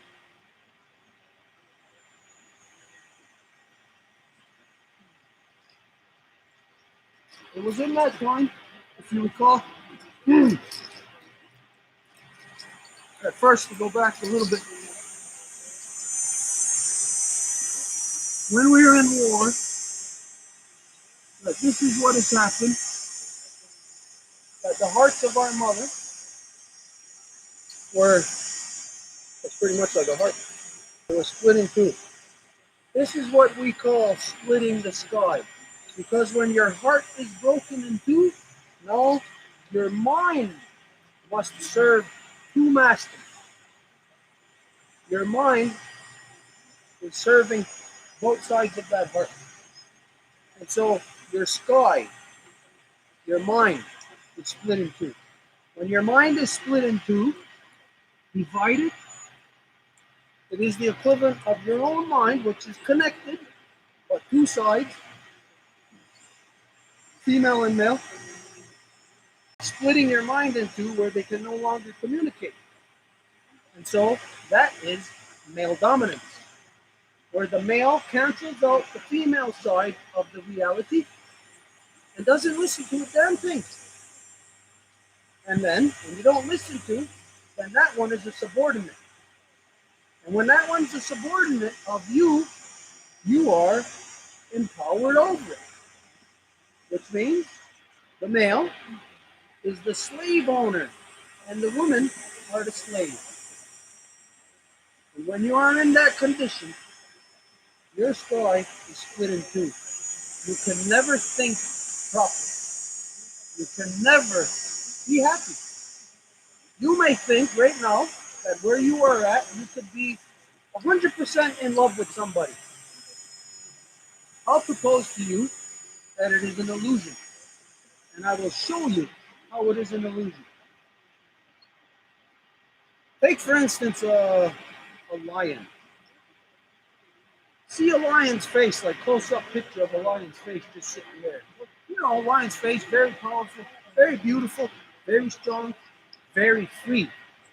Can't think of anything more free than that. So the lion, just his face. Now zoom back and you see the whole lion's body sitting on a rock. Just sitting there, looking out over the creation which that lion is in command of. Now zoom back further till you see gates. And you're looking at a lion through those gates and you realize that lion is within those gates that are in a zoo. So that lion, when you see it, it looks like it is free. Looks like it is within its power. But when you discover that it's in a zoo, then you know that it's not free, that it's not a real lion. It may be a lion with all the physical body parts, but to be a lion, it's got to be out there running, it's got to be out there doing the job that lions do out there. And what it does is cleaning our Mother Earth, making sure that only the strong is there, meaning only health. If we're looking in the body, what does the lion do? It goes on and basically gets the weakest one. It doesn't go after the strongest one. If it's lucky and it happens to stumble upon one, yeah. But normally, all the things out there are running and strong and too healthy and too fast. The lion doesn't want to be bothered by that. You know, you see the male lions, what do they do? They lay around all day. Males are lazy. You get up, kind of go get food. Okay, well, hey, there's something. There's steak over there, but right here there's potato chips. It's close. Okay, the lion's lazy. He's laying in the sun. Well, I'm gonna have potato. So you know, the lion is out there ridding the earth of anything that is weak. And in the body, if it is weak, it is like a bacteria. So lions keep our Mother Earth strong and healthy. Same as the wolf, strong and healthy. But what can that lion do when it's in a cage? That lion is going to eat steak every day. You know what? Would that lion want to go back into the wilderness and, well, potato chips? That lion is going to want to stay. It will become complacent with where it is. It wants to eat steak every day. So every day, here comes the slaves, the zookeepers. You got to feed that lion every day, feeding it steak. They're enslaved to their own corrupt process. So the reality of what we think is freedom, of course, is not.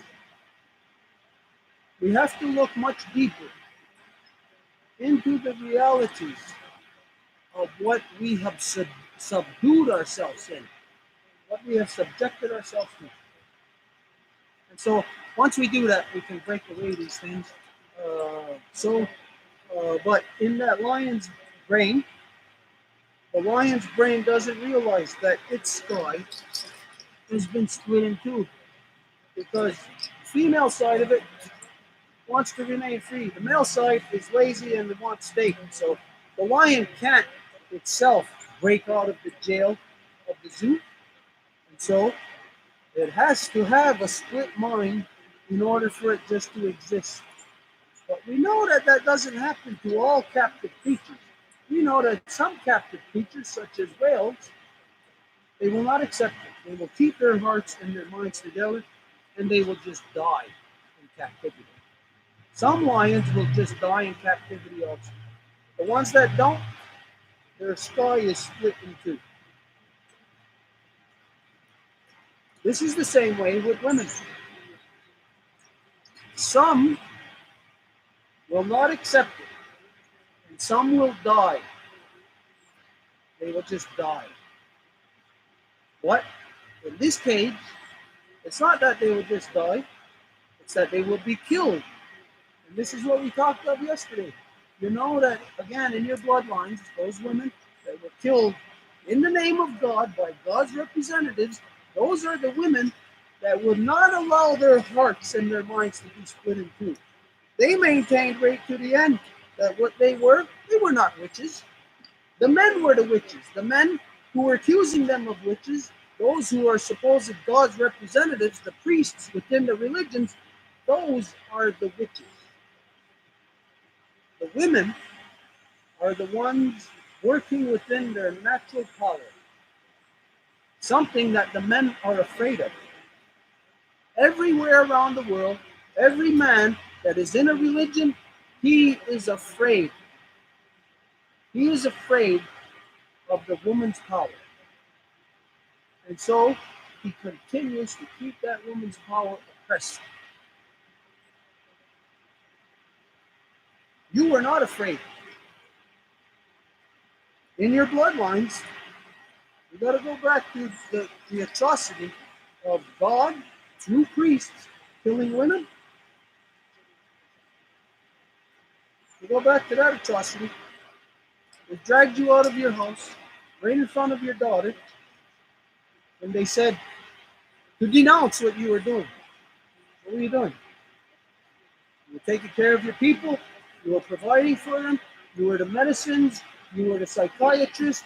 You were the teachers. You were the spiritual source of our lives. You were directing your people. You were managers of the people. You kept the people strong. You kept the people healthy.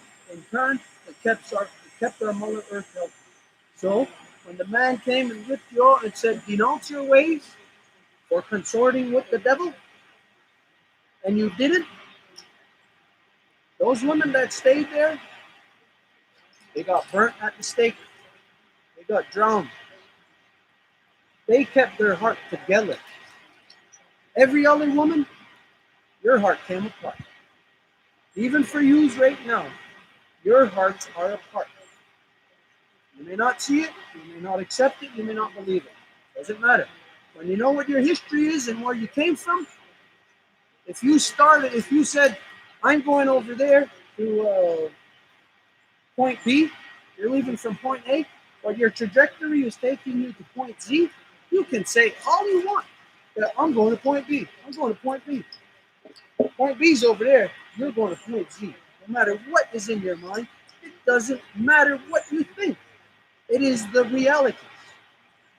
And so, the reality here of this is that our mother's sky was split through the actions, the corrupt actions of her sons, which was in my bloodline. Yes, our people were fighting. Our people were killing each other. And when we did this, it split the heart of our mother, split the sky of our mother. And with that, like was identified throughout all the 5 nations, Confederacy territories who were at war, all our women were just slaves. That's all they were. When some of us were out at war, if we died off, if he came back by himself in the evening, I'm no longer there, he can't go back out there tomorrow by himself because he knows I got killed. That means half of us got killed. If he goes out tomorrow, half of him will get killed, which would mean all of him gets killed. So, war mentality automatically tells you that he can't go back out there until he has somebody else to go out there and stand with, which means this is where you women come into play. Baby factories. That's all you are under war mentality, under male dominance. You're just baby factory. They bring more soldiers into this world. And that's what the corruption was within us. That's what is the current corruption that is still in your men. What we developed out of this. And anyways, again, as we were leaving now from Oneida territory to go to confront Onondagas, go and confront the Onondagas. But how they were to confront this, don't forget that the Gunawida that implored Hiawatha to go and prepare the mind of Tadadaho. And Tadadaho again, Hiawatha was the physical power. He was the ultimate killer of men. He knew the science of the body. He knew how to paralyze somebody so that he can then do what he wants to kill them. He knew how to kill somebody in a second, just like that. Like you said, he knew all the points, like what today you know through medical science. But you know what? Under natural, nobody knows those things. There'd be no way to know those things. How would you know if you cut somebody right here that they're going to die in under a minute and a half? How would you know that? Naturally, there is no human that would ever know that. It's only out of corruption. And today, it's the male dominant medical industry coupled together with the warmongers that creates such a perfect soldier now that knows precisely how to neutralize, how to kill a human being. And so this is what Hiawatha was.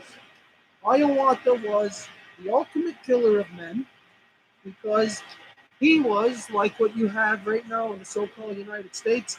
He was this guy who was basically a racist who basically go out and kill everybody who's not him. So when you're a racist and you go out and you view others as less than you just kill them. It's the proof. You look at what's going on in the United States right now. Anyways, so Hiawatha knew how to kill people, and this is why, again, we implore him to say that when the people see that you, the ultimate killer of men, are out there doing this good work to establish the peace, this is how the people will know that it is true. This is identifying a corruption in your male-dominant world of that. What happened to Muammar Gaddafi? What happened to Saddam Hussein? They called them war criminals. What did they do to them? They killed them. What do you do when you kill the person you're at war with? What does that do to that society of the person you're killing?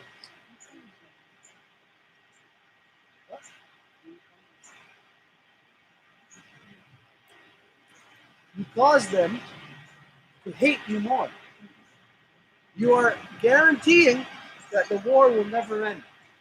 That you're creating more enemies who will hate you in more ways that will now evolve their war capabilities. That they will have to get around the obstacle that you create. So if you kill Saddam Hussein, well, you're ensuring that all the people in Iraq are going to hate your guts forever, and that's an enemy. There's no peace that will come about from that. So when somebody kills on that level, you're ensuring you will never have peace. The way to peace is to realize that the two opposites that are killing each other, that in order for them to make peace, who is it that's got to make peace? The ones that are killing each other. Not anybody else. So if the ones that are killing each other just keep killing each other, you're locked into a non-stop killing each other. To have peace, you know what a person with a brain would have done? They would have said, we can't kill Saddam Hussein. We have to talk to him. Because if you talk to him, then all the people that are influenced by Saddam Hussein, they will also be locked into that process. Because, let's say in that society, because Saddam Hussein was their leader, Saddam Hussein would be identified within that warring society as the ultimate warrior in that society. Just like with us, whoever is the ultimate warrior, they will be the war chief.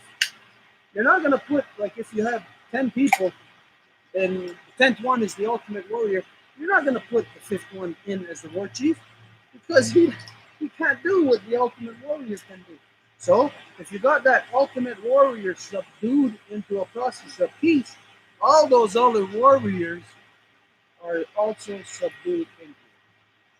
This is the corruption in the non-native world. You just kill, kill, kill, kill, kill, and you continue killing. You don't know how to stop killing. You're so corrupt that all you can do is the thing that was shown to you by the person that came before you. And all they show you is to kill. But here, how we attain peace was not to eliminate the ultimate killer of men, Hiawatha. How you attain peace is to subdue him, to corral him into abiding by a law of peace. And so, that means the ones who were the killers, These are the ones that must do the work. They must do the work to establish peace for everybody else. Everybody else who's just doing whatever they do, they don't gotta do no work to establish peace. Because big deal if they come along and say, I want peace. Big deal when the hippies in the 60s said they want peace. Big deal. Did that make any difference upon the warmongers? No. The Vietnam War did not stop because the hippies protested. It didn't stop because of that. The Vietnam War did not stop. You think it did? Join on the pirates. And so, when they join on the pirate ship, they're no longer as the Vietnam people. They are now the pirates. They are all the things now that they were fighting against the United States. Vietnam is not that. So we have to be clear of that. If we're gonna fight against corruption, you cannot join corruption. You must subdue it. You must get it to agree. There is a way to do this, to make it happen. So, as they're leaving now, don't forget that Hiawatha was implored by the Benemita to go to see Adadaho. He told him, go and prepare him for my coming. So, in order to do this, this was an example here. You can see this. Put these 5 one-husk dolls that the children made.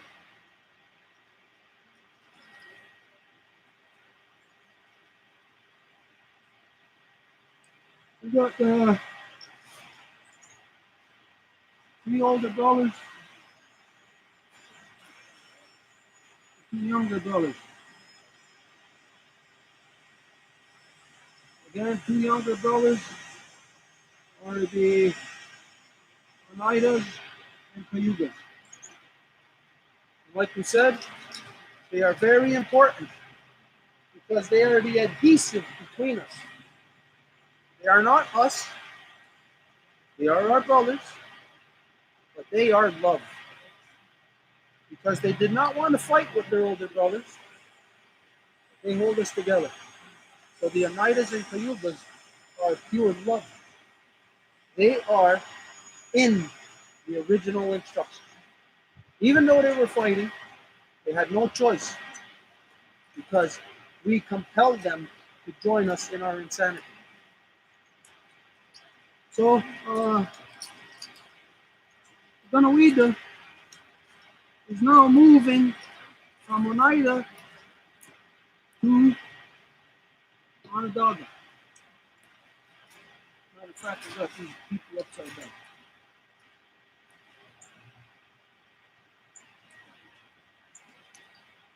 But before the Ganoida can get to Onondaga territory, remember when he left the Mohawks, he stopped here with the Oneidas. But Hiawatha was sent dispatch on to prepare Onondaga's mind. So before the Ganoida leaves Oneida, Hiawatha is attempting to approach Onondaga.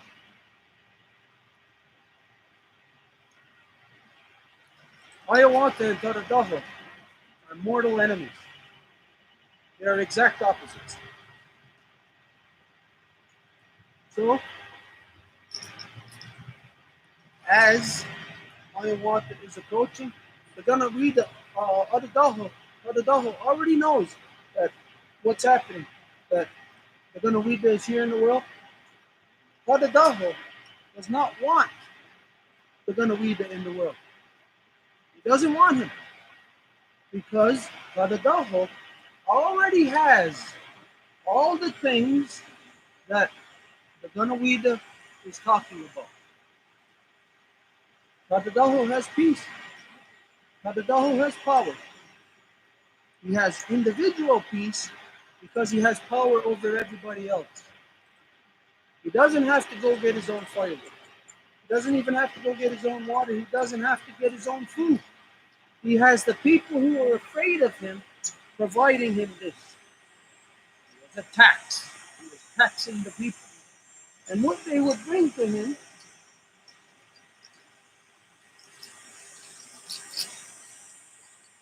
was things such as this.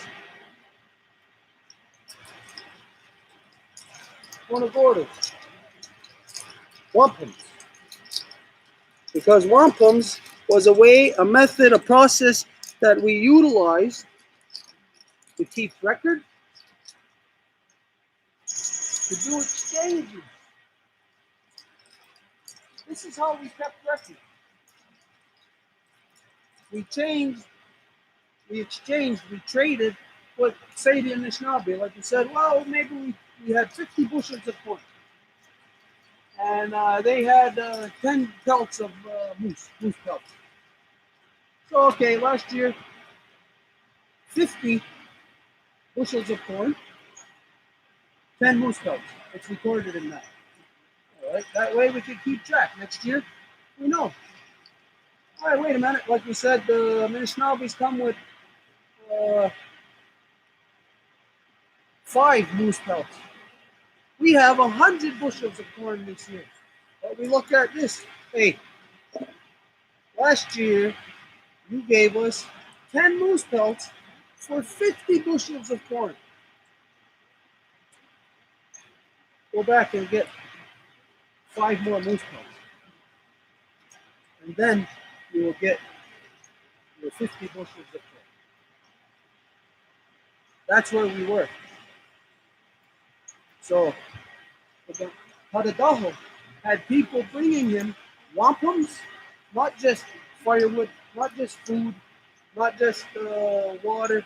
He didn't have to take care of his own shelter. He had people enslaved because what he could do is, since he had so much wampums, when you're in a time of war, because to get the Onagora, you have to go down to the lake. To go down to the lake, you're exposed to your enemies. So, the only ones who had it were the powerful, like today, the rich. We were on the brink of becoming what you have become through commodification, through your coins, through your money. We were on the brink, and wampum was the thing that was bringing us there. And through the process of war, it was enabling it to become a commodification. And through this process, Hadadaho, again, had many wampums.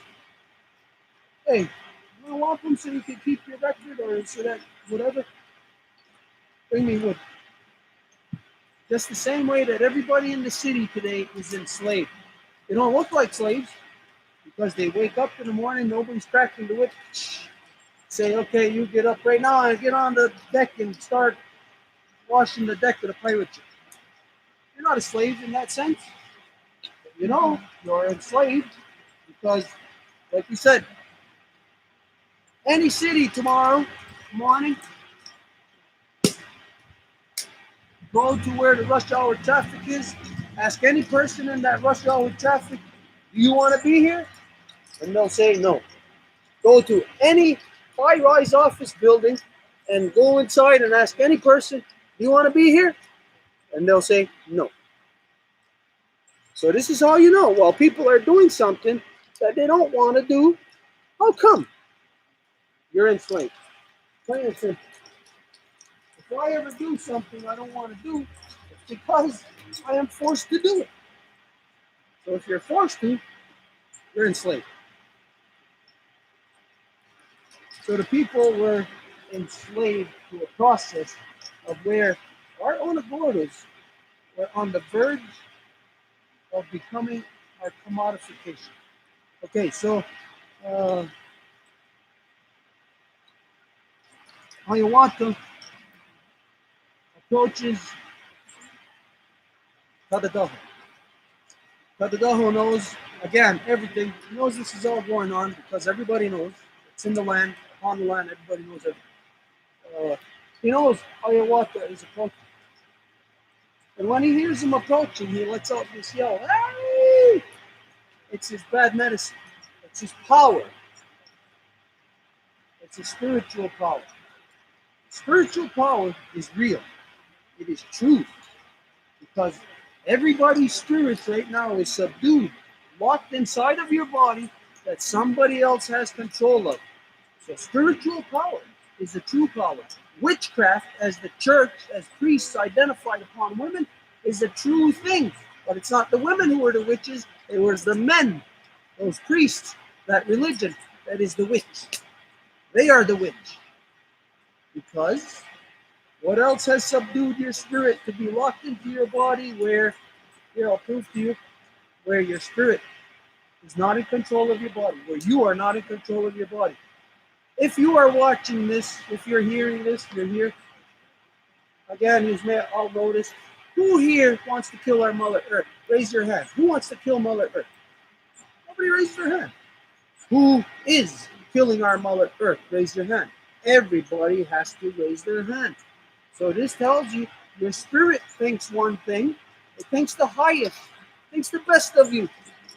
But your body actually does something else. How could that possibly happen? There's only one of you, right, in your body? Only one of you saying, I want this to happen, but your body is making something else happen? That tells you that you, what you think is inside in control of your body, is not so. Something else is in control of your body. What could control your spirit, your thoughts? That's a spiritual power. Spiritual power is a true power. The fact is that in your society it's been subdued so long that the women no longer know their spiritual power. You could say, oh yeah, the women know their power and this and that. You know what? If the women were in their power, as some women want to profess, then they would be in control. You're not in your power because you're not in control. And therefore, you are not within your spiritual power, no matter what you want to think, no matter what some women want to say, that yes, they're in power or this or that. It is a lie. It can be scientifically proven to you that it is not true. The women are not functioning within your power. You want war? These women want war? Question, you want war? No. Okay, but you got war, right? Yeah. So there's women in this world who may say, oh, we know our spiritual power, we're in control of it. Is it true? Unless those women want war. In which case, it would make them witches. Because they will be dysfunctioning the same as men. So the fact is get your facts straight. That you are subdued, you are locked in a cage. If you continue to profess that you are not, that you are within your power, then you're never going to get out of that cage. It's actually those types of women that keep other women locked in the cage. So, Kadadaho's spiritual power. He yells out, ah, uses his spiritual power, and something happened to Ayawata to cause him to go off his path. Ayawata had 7 daughters. And there was a lacrosse game that they were watching. And in the game, the spirit of the game got out of control. And in chasing the lacrosse ball, all the men trampled his 7 daughters, killed his 7 daughters.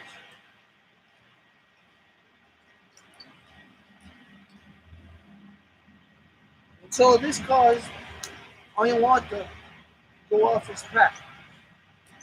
Why? Because he knows that he is all of creation. He is our mother's voice in the world. And so I want to know in this, I want to know he's doing the good work.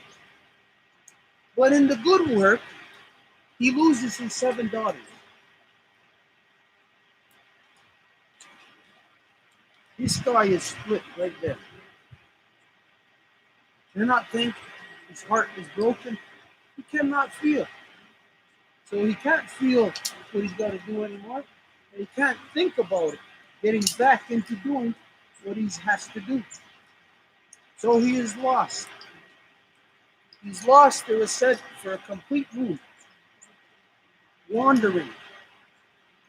Now in that complete moon, the Ganawida hears about it because when he gets closer to Onondaga territory, the Ganawida learns that Hiawatha wasn't successful, that he did not prepare the mind of Tadadaha. So he has to go and find, where is Hiawatha? Where is he? And so he goes looking for him. Nobody knows where he is. This is what is identified. That Hiawatha, in this action, that Hiawatha split the sky.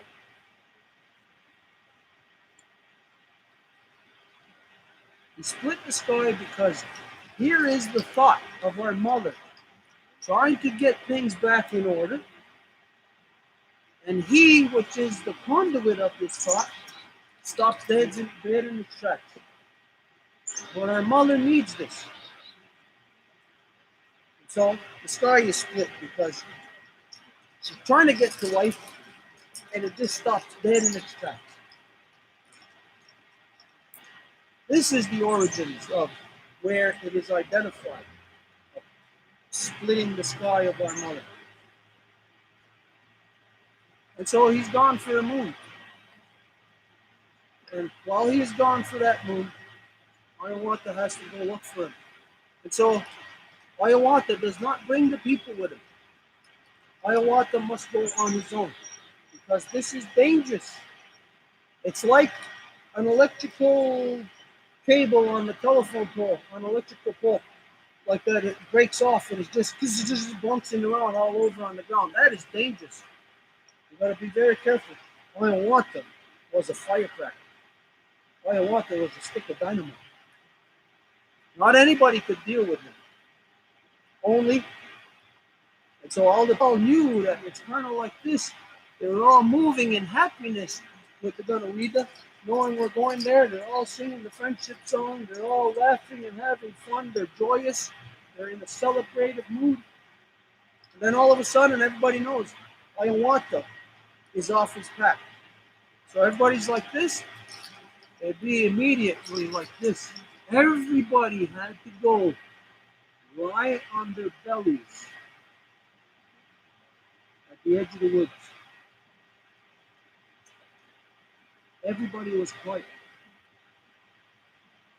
Because this great work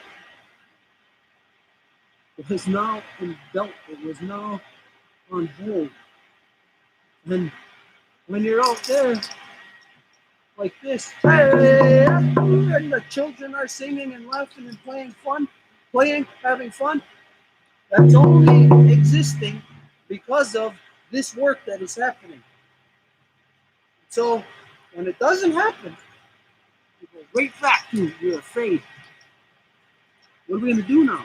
Are we going to sink back into war? Because the only man that could approach, that it's dependent on him confronting Tadadaha. The only man, they don't know where he is now. He's gone. This is a time of complete uncertainty. First it's yeah, and then it's over. So everybody lying in wait on the edge of the woods on their bellies. So it's like everybody else at that point in time did not exist. It's like they were in there 5 days out of time. And this is how long it took to establish the Confederacy. 5 days. 5 days upon our Mother Earth, which is in her lifespan 5 years. Like where we are right now, right smack dab in the middle of those 5 days out of time. What the Mayan knowledge identifies. We are there again in this cycle of renewal. So, the Ganawida travels looking for him, can't be found. Takes a whole moon to find him. And when he comes upon him, finally, he sees where he is at.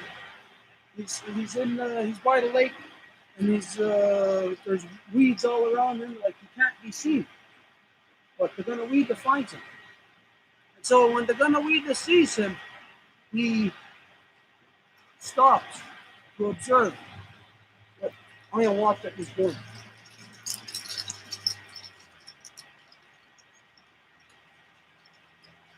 When Ayahuasca was lost,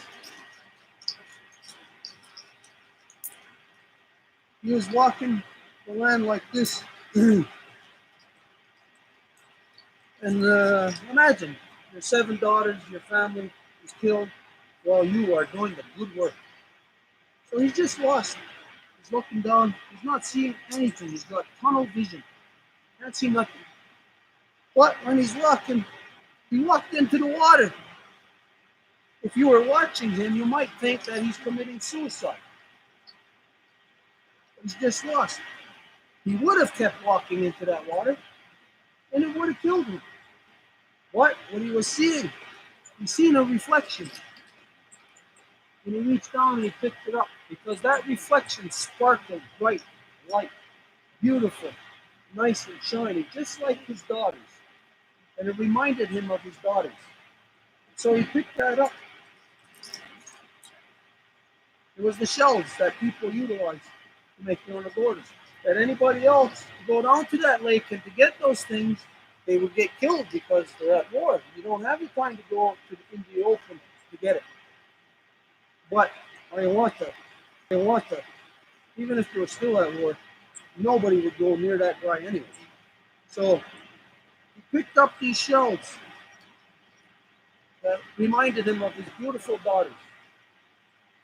And he put them together. He formed an onagorda. And he was there by his fire right by the lake. And he was saying, thinking in his own head, how could this be? When he knows who the Gunawida is, he knows he's doing the good work, he was implored to do this. How could this happen to his daughters? He is lost, he is in such pain. But this is the pain that he brought to everybody else in the world.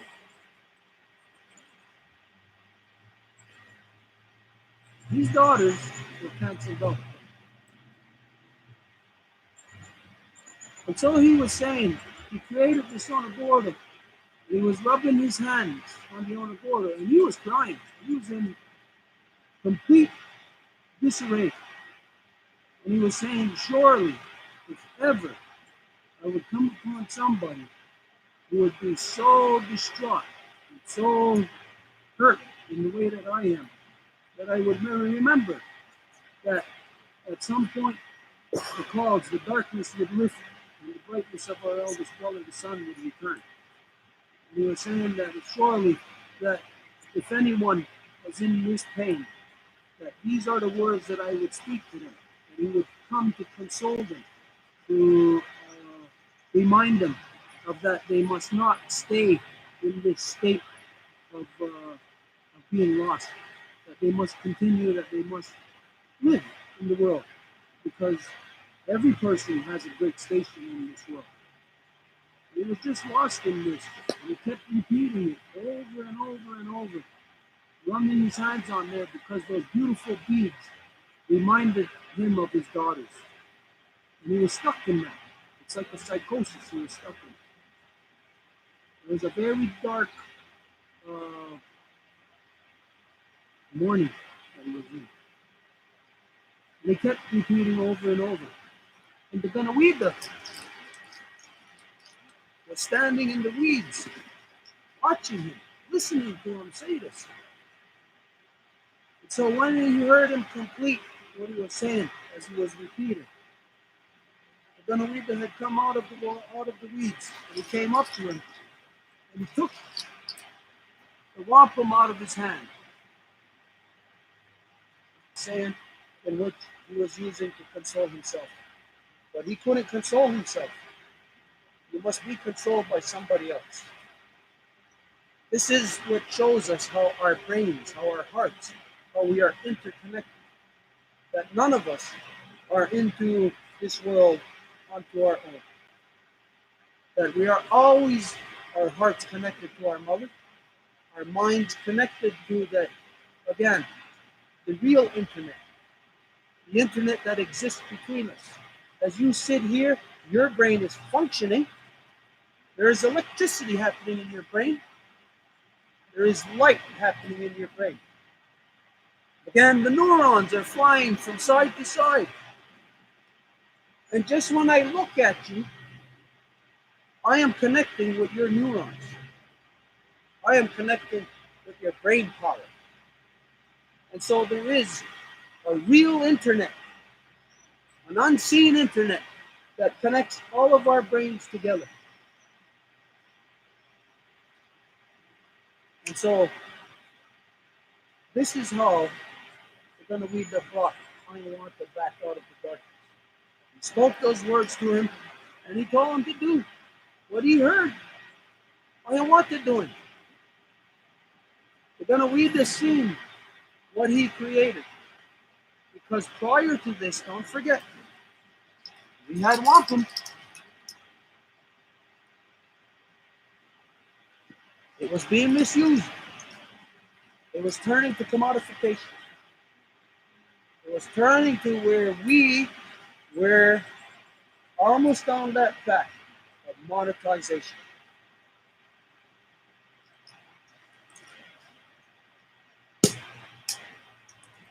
So Ayahuasca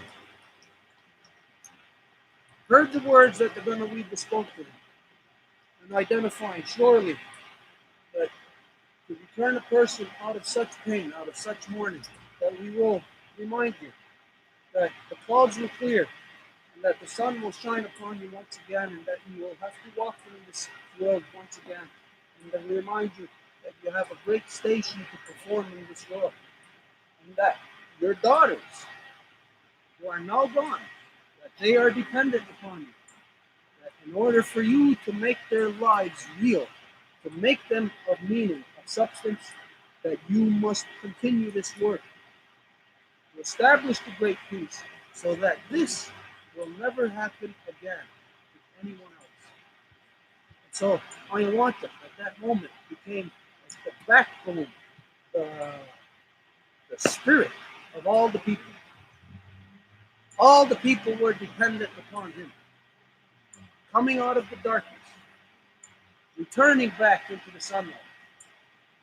And so when they're going to read the hand and do this, and press his hand on this, Ayahuasca in the darkness, he was being rained on. He was dark clouds. But Ayahuasca was not in those dark, the Ganoida was not in those dark clouds. The Ganoida was in the brightness of our eldest brother, the sun.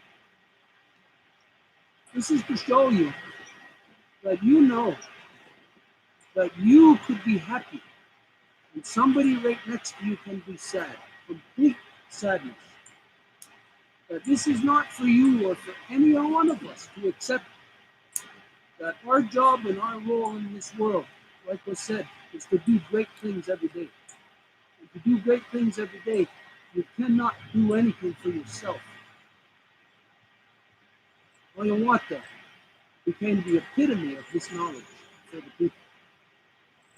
That in order for us to do great things, we must do for all. And from there, we will benefit. But if we do for ourselves, we will be the only ones who benefit. No one else will benefit. That is not great. That is selfish. That is destruction. Because to do something selfish is to take away from others. Because for you to do something selfish for yourself is self-gain. Self-gain of something that belongs to all of us. Self-gain, whether it is trees, material, or if it is that which I stand up into and to tap into that neural network that we are all connected to, self-gain would be for me to capture that. And where I am in control of the collective consciousness, where I am in power of it, such as where you're at today with internet. They have taken the true power, the true internet of people, of humans, and locked it away to where it's been commodified. And for you to tap into it, it's at a great cost. It's no longer your natural access to knowledge. It is now the commodified path to knowledge. Where only the rich, those who have the most on the borders, who can access those things and manipulate for their self, for their greed. So, as the Gunawida was doing this, and Ayahuasca heard those words, he knew these are the words that he just spoke. And so, Ayahuasca was running his hand upon that Gunawida like that, speaking, hearing those words that the Gunawida was speaking. And he came out of his darkness, and the rain stopped, the clouds opened up. He was in the brightness of our oldest brother, the sun. And when he came to that point, now the Gunawida had said to him, now that you have come back to yourself, and you are in the brightness of the sun, now let us continue this great work. And this is what brought Ayahuasca out of his pain, out of his suffering, which was really rooted in his greed in the first place, in his selfishness. This is where, like we said, we were on the brink of creating that coin. But Ayahuasca had put life into that. And what that life was, is the life of the 7 daughters.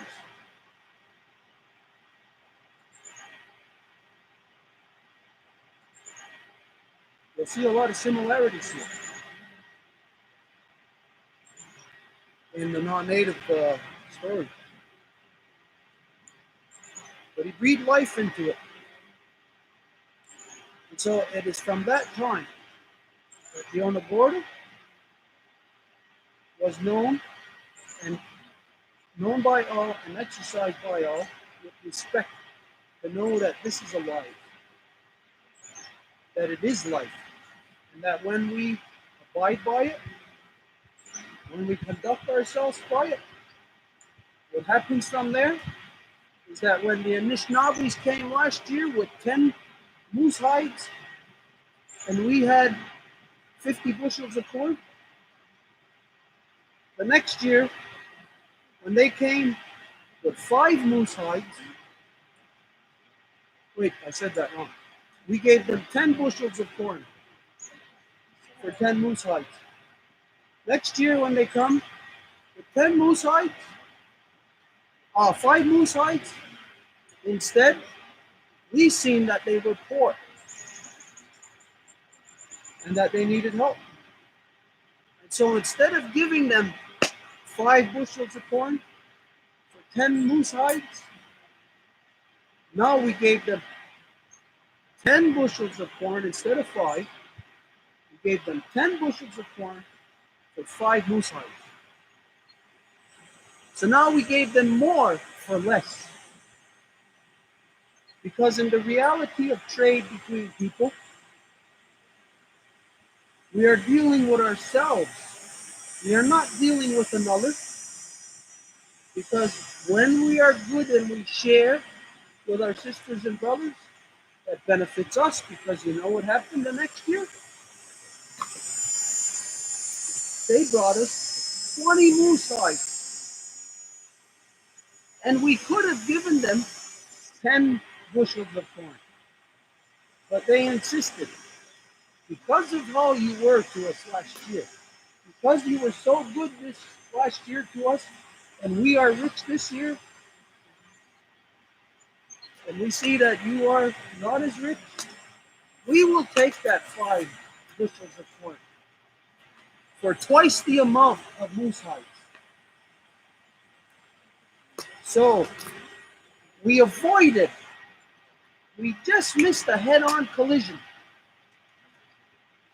We avoided commodification. And we brought it back down to the level of human trade. where human trade is not based upon a record from last year, what this is worth, but it's based on the love of our mothers who can see that they are poor this year. We must give them more, even if we do not have enough.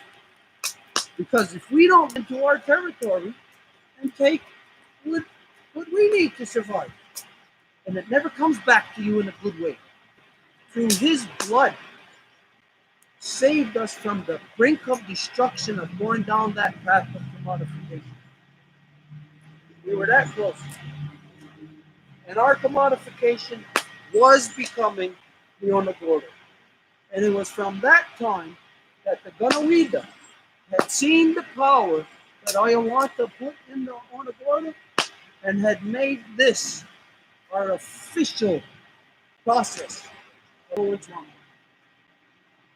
how to console another, how to help another on any level, not just to console somebody who because they lost somebody, but to console somebody, to help somebody who's having a hard time, who's maybe they're limping, and you help them. You see that somebody doesn't have shoes on their feet. Did I say that right? Did I say it backwards? Doesn't have feet on their shoes. Just keep. But in this world, where our mothers are in control, our mothers tell us, give them shoes. My own shoes. There's no profit in that. There's only human love, human respect, caring for our fellow human being. It's not a religified lie, like what every religion says. You can't care for your fellow human being by going in and warring upon them, stealing everything that they have, and then seeing they got no shoes, and then say, "Oh, we'll create a fundraiser to give you shoes." That's not caring for your fellow human being. The religions are screwed up. This is the insanity that is in the world right now. This is what your world came here to destroy. Because your world is the corrupt world of commodification. And that world cannot exist as long as there is the good world where there is not commodification. It must come and poison the good world to get that commons out of the people. Commons, very important for where Elizabeth comes from to understand. Commons. To understand how commons has been ripped out of the people. The common land. Commons. Where people actually had common stuff amongst them, but turned into and bastardized. And just because they put a label on it saying Commonwealth, it's not a commonwealth. It is a wealth that is hoarded by the people who are the warmongers. And then they dish out charity to the people that they have stolen the commonwealth from. We are still in commonwealth. It's rapidly disappearing because your version of commonwealth, which is a lie, must destroy the true commonwealth of the people. And this was not only, it was established and locked into as law through the work that Ayawanta had done. And the Ganawida had bestowed a great station upon Ayawanta. That because of his work, that only his love, only his power that he had, he identified to Ayawanta that you will make the symbol of our people, of the united people. It was Ayawanta who utilized the Onagordo to make something that later on, as we get there, you will see, you all know the image of what Ayawanta created as the symbol united people. So this was what was the barrier or the